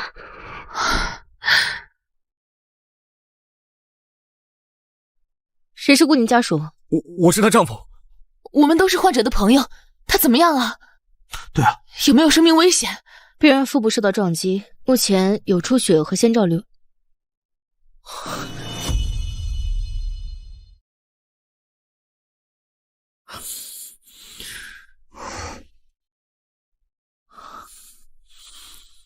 喂，医生，患者有先兆流产的迹象，不过好在送医及时，出血已经控制，目前胎儿情况稳定，大人也没有生命危险，需要住院静养观察。那就好，那就好，真是老天保佑，吓死我了！你最好有10分重要的事。不好了，袁总，莫小姐她自己自杀了。什么？妍妍自杀了？宁宁现在生死关头，你还要跑去找那个小三儿？松手！我了解妍妍，她想不开真的会死的。顾宁至少还有你们这些朋友。那你知不知道宁宁肚子疼？冷静一点，现在重要的是宁宁的身体。莫小姐，你没冲动，我已经打电话给袁总了，他马上过来。等处理完那边，再来找宁宁。王八蛋，畜生！宁宁和孩子差点都没了，他还要去找那个害人精。滚！走了就永远都别回来。算了，棋子，他走了更好。就是不知道宁宁醒来，要是知道他又这样，他的选择从来都很明确，这对顾宁而言反而是另一种解脱。好了，既然顾宁已经没有生命危险了，我就先走了。有什么需要的话，随时联系我。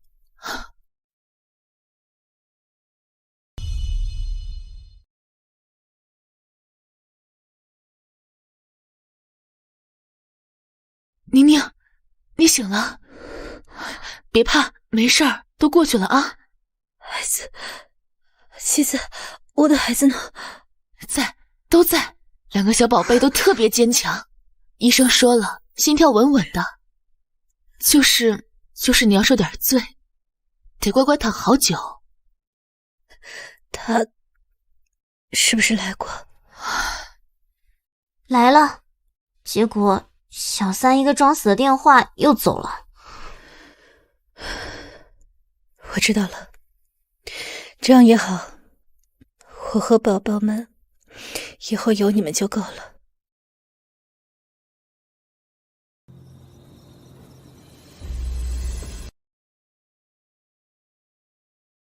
爷爷，爷爷，秦淮，你来了。对不起，我又给你添麻烦了。我只是觉得自己没脸见你了。我做了那么多的错事，偷了顾小姐的心血，我活着还有什么意思？妍妍，你怎么这么傻？做错事了怎么可以改正？怎么非要走极端呢？可你说你恶心我，秦淮，我不求你能原谅我，我只求你能在我最后这1年里，能偶尔看看我，陪我说说话。妍妍，妍妍，我好晕，好了。妍妍，医生，快检查一下。袁总，莫小姐因为失血和情绪激动导致暂时昏厥，需要送医院进一步的观察和治疗。叫救护车。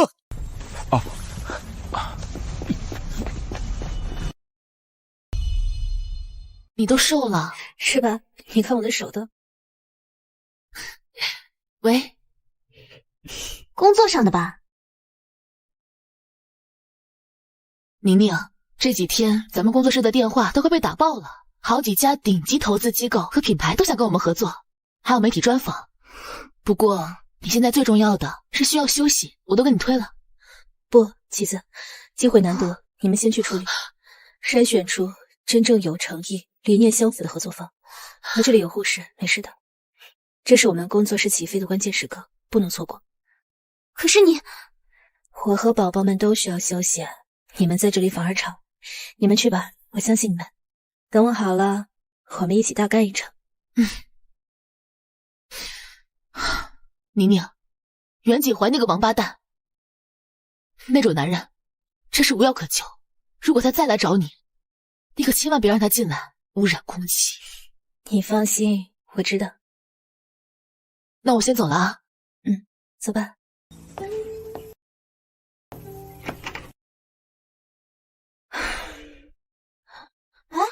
听说 VIP3区病房那边来了个个案自杀的，好像还是什么总裁的白月光，这事闹得挺大的，全院都要调血备用呢。是啊，好像是感情问题，正主都追到急救室了，结果白月光一自杀，又跑去守着了。男人啊！果然，你还是选择了他。宝宝们，从今以后，妈妈就是你们的全世界。妈妈会变得足够强大，保护你们，给你们最好的爱。锦华，谢谢你陪着我，要不是你及时赶到，我可能就……好了，先把身体养好。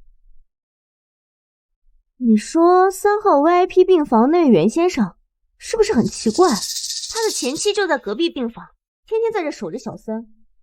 可不嘛，昨天送急救室的时候，这位袁先生当时也在，结果人家小三一个电话又跑这边来了啊！男人呐，真是薄情。走走。我先出去抽根烟。锦华，你别走，我一个人待着害怕。你是不是想去看看顾小姐？别乱想啊，先好好休息。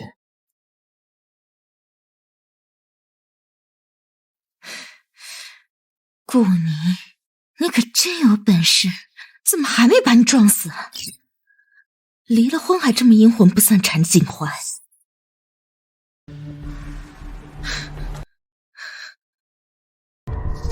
不能再等了，要让锦华知道你有孩子，她肯定会立刻回到你身边，到时候我就什么都不是了。顾宁，是时候该做个了结了。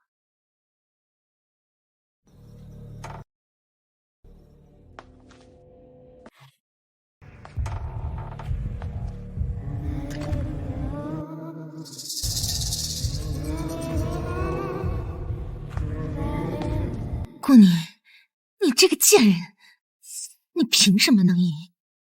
凭什么怀了他的孩子？凭什么夺走属于我的一切？你和你肚子里的野种，怎么不被车撞死？莫爷爷，你干什么？你疯了吗？我是疯了，我是被你们逼疯的。锦华现在看我的眼神都是厌恶，我现在什么都没了，都是因为你。要是你跟你肚子里的野种都没了，锦华就会回到我身边。杀人是犯法的，为了袁锦怀那种男人赔上你自己值得吗？你所谓的绝症也是假的吧？就算是假的又能怎样？只要我能得到他，我什么都可以做。顾宁，你别怪我，要怪就怪你挡了我的路。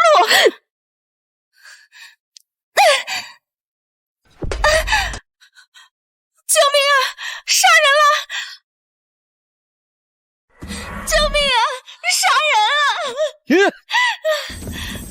爷，救我！顾小姐她，我好心来给她道歉，求她原谅我偷车去搞的事，可是她不原谅我，竟然拿起刀要杀我，我好怕。顾宁，你怎么这么恶毒？就算是妍妍的错，你也没必要杀人啊！你这太让我失望了。说完了吗？说完现在就滚！滚！该滚的是你这个蛇蝎心肠的女人。你现在给妍妍下跪道歉，否则我就报警了。棋子，戏看够了吗？该收场了。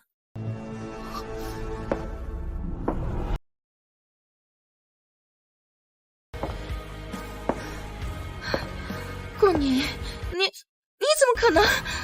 宁宁，当时你出事，我们第一时间报了警。撞你的那个人是收了钱故意伤害你的，我估计又是莫妍妍。按照他自杀的套路，进医院后是绝对不会善罢甘休的。你还是要多留个心眼儿。既然这样，棋子，帮我演出戏吧。我现在既然决定让这个孩子留下来，就不会让任何人伤害他们。警察同志，从莫妍妍非法潜入病房，持刀威胁孕妇顾宁，到她自残并污蔑顾宁是杀人凶手的全过程，证据全在里面。此外，之前他指使他人故意伤害顾宁、先兆流产的嫌疑人也已经指认了他。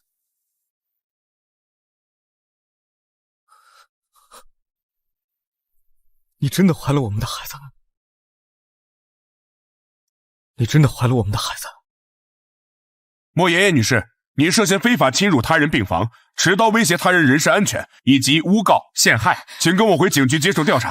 不是这样的，是顾宁要杀我，是他们陷害我。景怀，你相信我，你救救我呀，景怀！看清楚了吗，袁大总裁？你的白月光从头到尾就没有怀孕，更别提什么绝症，只剩下1年的时间。他从头到尾就是在骗你。今天下午，他还要雇人去撞宁宁，要害死他和孩子。我差点害死了我的孩子。景怀，你救救我！我不想坐牢，景怀。滚！景怀。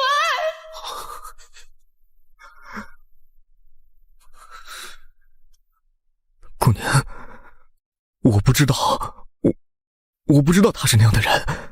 我们的孩子还好吗？孩子很好，不劳费心。袁景怀，我们已经离婚了，他们是我的孩子，与你无关，你也不配做他的父亲。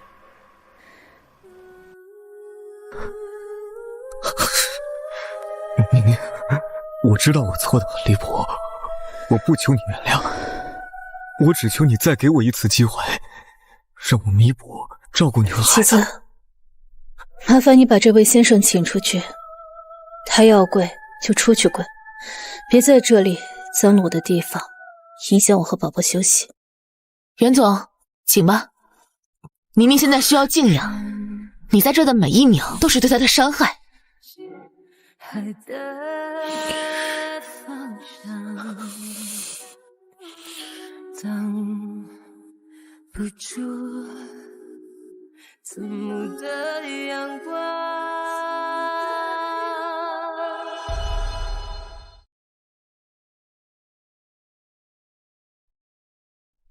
顾宁，要不我送你们回去吧，或者我能帮你做点事儿。袁先生，请自重，不要再打扰我的生活。视线停留在你倒影，爱不再清晰，不再有意义。我循着你的眼神痕迹，怎么不断提醒所有那些曾经复杂的旋律，现在这漩涡之间明白。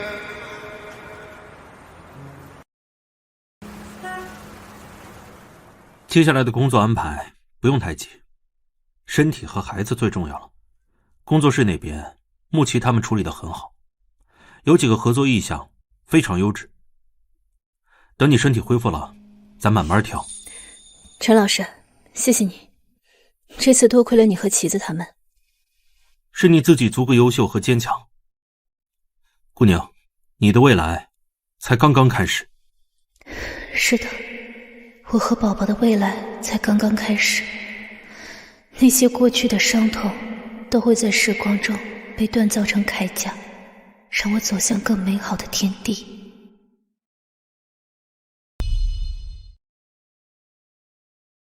宁宁，兰兰，快来，大事儿！怎么了？东方魅影国际时尚大秀，亚洲新锐设计师选拔邀请函。东方魅影，那个在巴黎时装周期间最受瞩目的亚洲主题大秀。宁宁，这可是顶级跳板，如果入选，直接走上国际舞台，咱们工作室就彻底起飞了。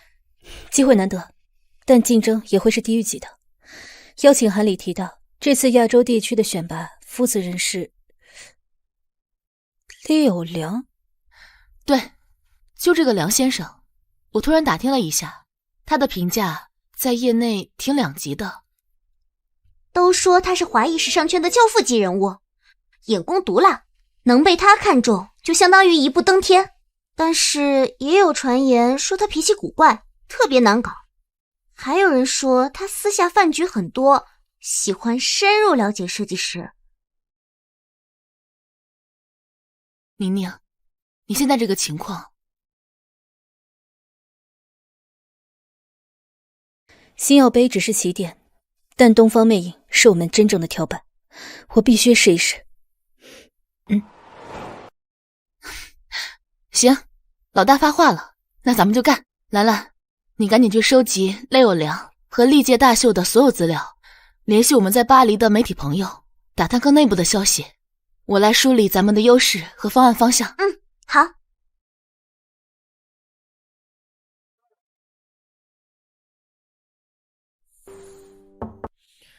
进。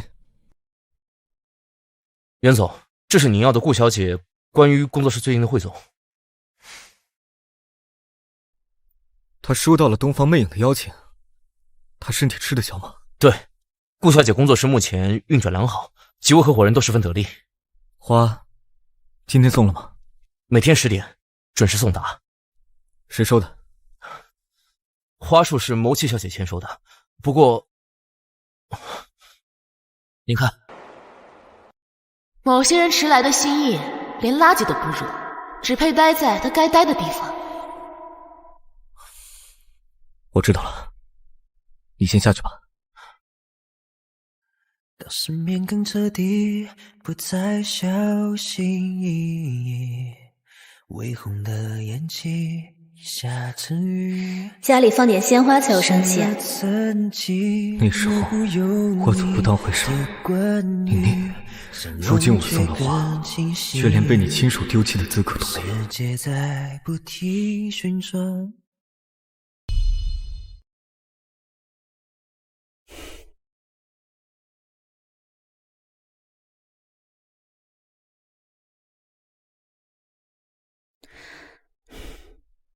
妈，宁宁啊，还在忙吗？吃饭了没有？你现在可不是一个人了，要注意身体呀。在忙，有事吗？也没什么事儿，就是今天景怀来家里看我，带了好多贵重的补品，还主动问起你弟弟结婚的事儿。哦，还说想把咱们家餐馆旁边那个店面也盘下来，扩大经营。宁宁啊，妈是过来人，男人嘛，年轻时谁不犯点错？你看景怀现在是真心悔改了。你一个女人带着孩子，将来多不容易，总得有个依靠不是？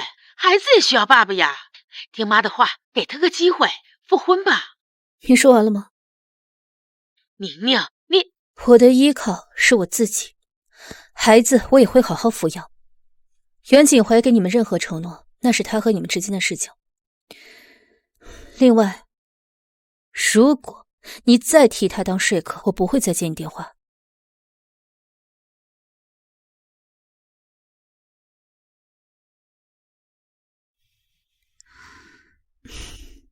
没事。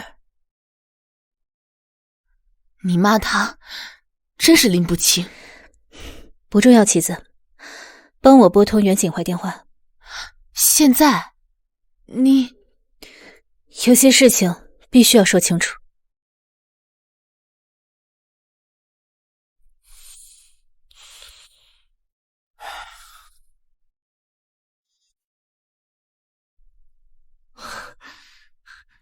宁宁，袁景怀，我给你打电话只说3件事。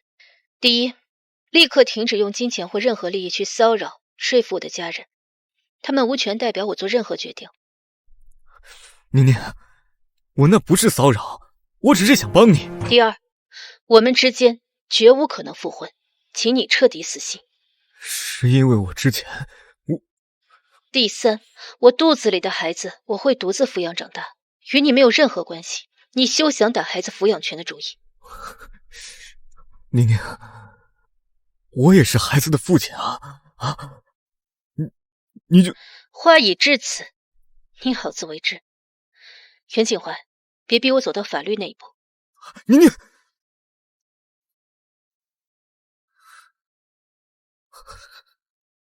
宁宁，好狠的心，难道就不能给我一丝机会？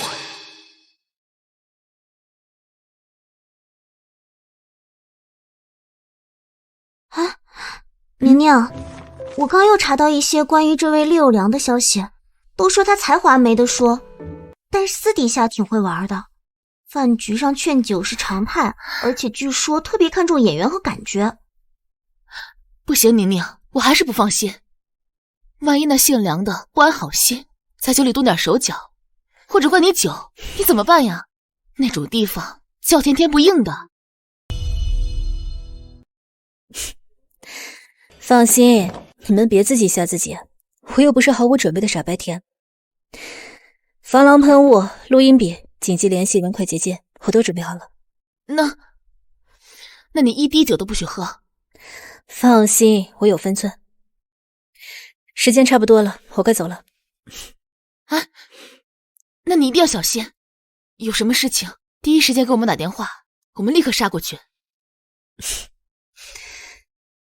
等我好消息。走了。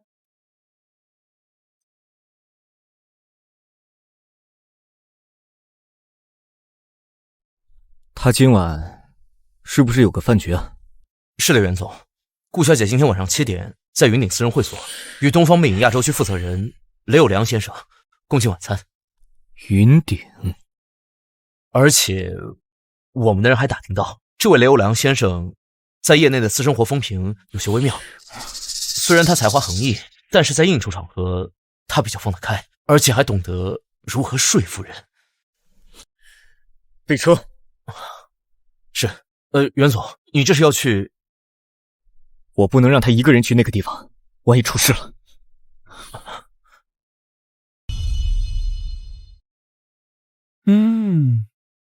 顾小姐，你尝尝这个，这是我私人酒庄特供的无酒精葡萄汁，果香浓郁，口感纯粹。哦，这绝对不是你想象那种甜腻的果汁。当我灵感迸发的时候，最需要的就是它了。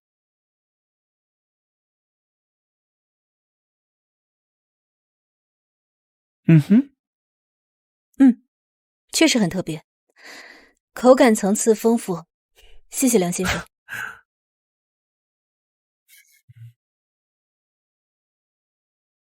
关于你的竹韵系列概念稿，我仔细看过了，将中国竹文化宁折不弯的精神，用立体裁剪的方式表现出来。哇，这个 idea 简直是 amazing！ 对了，特别是你想运用的那个光影、竹纹面料的构想，简直就是为东方魅影主题量身定做的。能得到您的认可是我的荣幸。关于这个系列，我还有很多具体的设想。姑娘，你知道吗？我看了那么多方案，只有你的方案让我看到了元素内核和现代化的碰撞，不是简单的元素堆积哦。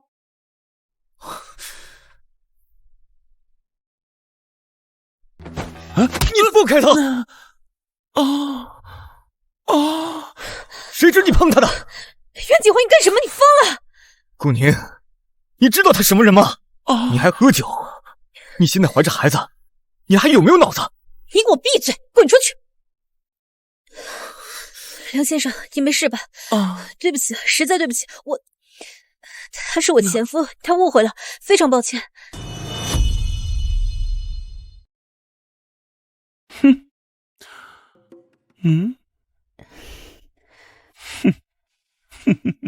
哇哦哇哦哇哦，这位就是前夫哥吧？好一出壮汉救美的戏码哦！这拳头力道可真足。顾小姐，看来你的私人感情要比你设计的草图更充满戏剧性哦。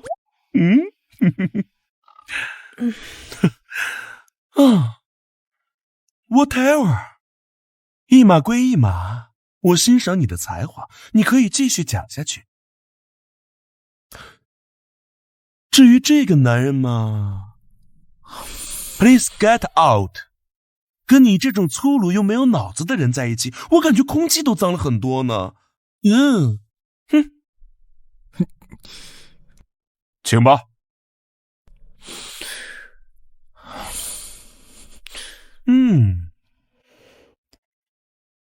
顾小姐，请坐。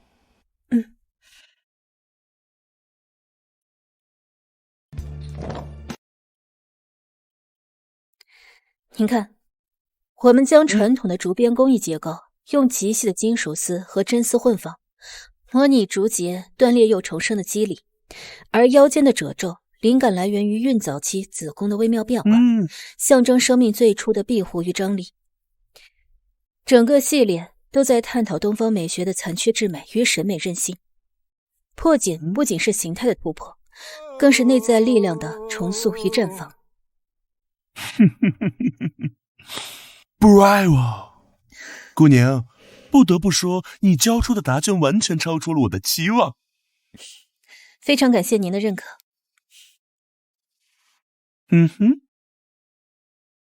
姑娘，我现在正式通知你，成为东方魅影大秀的主理设计师。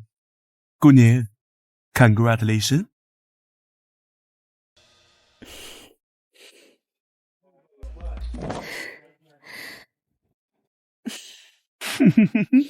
非常感谢您的信任，梁先生，我会全力以赴的。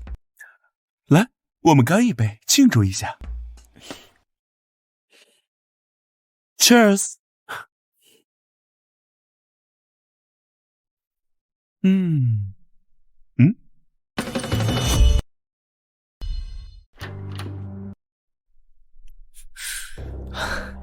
我都听见了，恭喜你。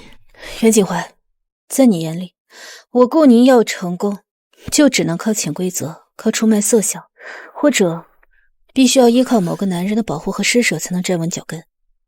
顾宁，我不是那个意思，我是怕你吃亏，而且你还怀着孕呢，来这种地方怕我吃亏？袁景怀，你最大的问题就是永远自以为是。够了，我不想再看见你。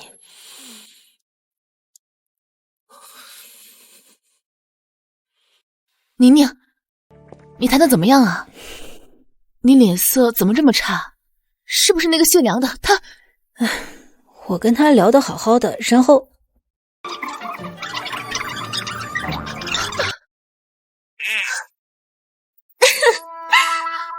所以袁景怀把人家当做潜规则里的老色鬼，上去就给了一拳，结果发现人家可能是个姐妹。没事儿，宁宁，以你的才华，以后还会有更好的机会的。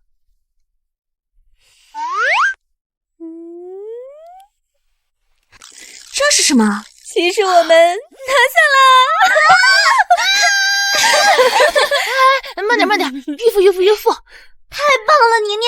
国际舞台，我们真的要走向世界了！开工，立刻开工！剩3个月，拼了！哎，不过宁宁，你要注意休息。你看你脸色差的。我知道，宝宝们今天也很乖，没闹我。为了他们，我必须成功。有只黑色的老鹰在腹中叼走了。袁景怀，你最大的问题就是永远自以为是。冷冷看我，有阵将眼泪扫落的狂风，掀起了隐藏的疼痛，把我变赤裸。我为蔓延的回忆筑草了，心中却长出盛开的寂寞。原来是梦，有些伤痕像场大火，把情烧焦难以复活。不碰了，好像忘了，恐惧却我真的搞砸了一切。我不是不信任，我只是太怕失去你，怕你和孩子受伤。只不过我用的是最错误的方式。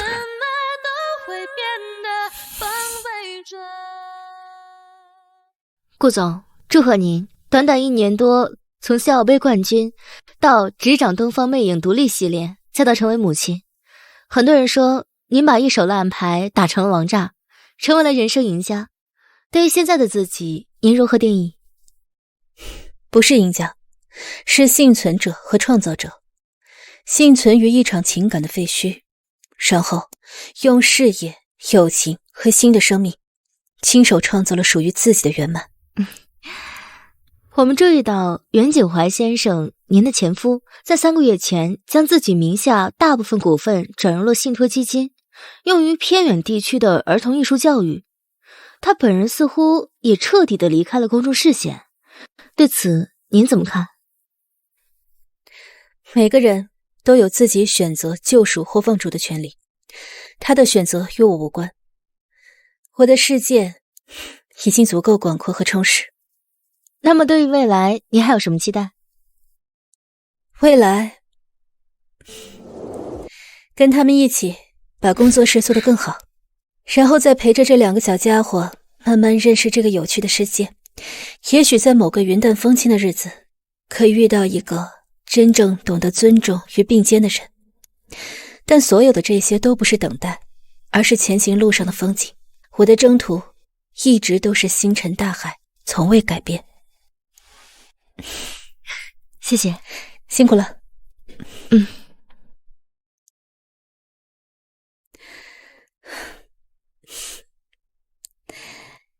宝宝，找妈妈。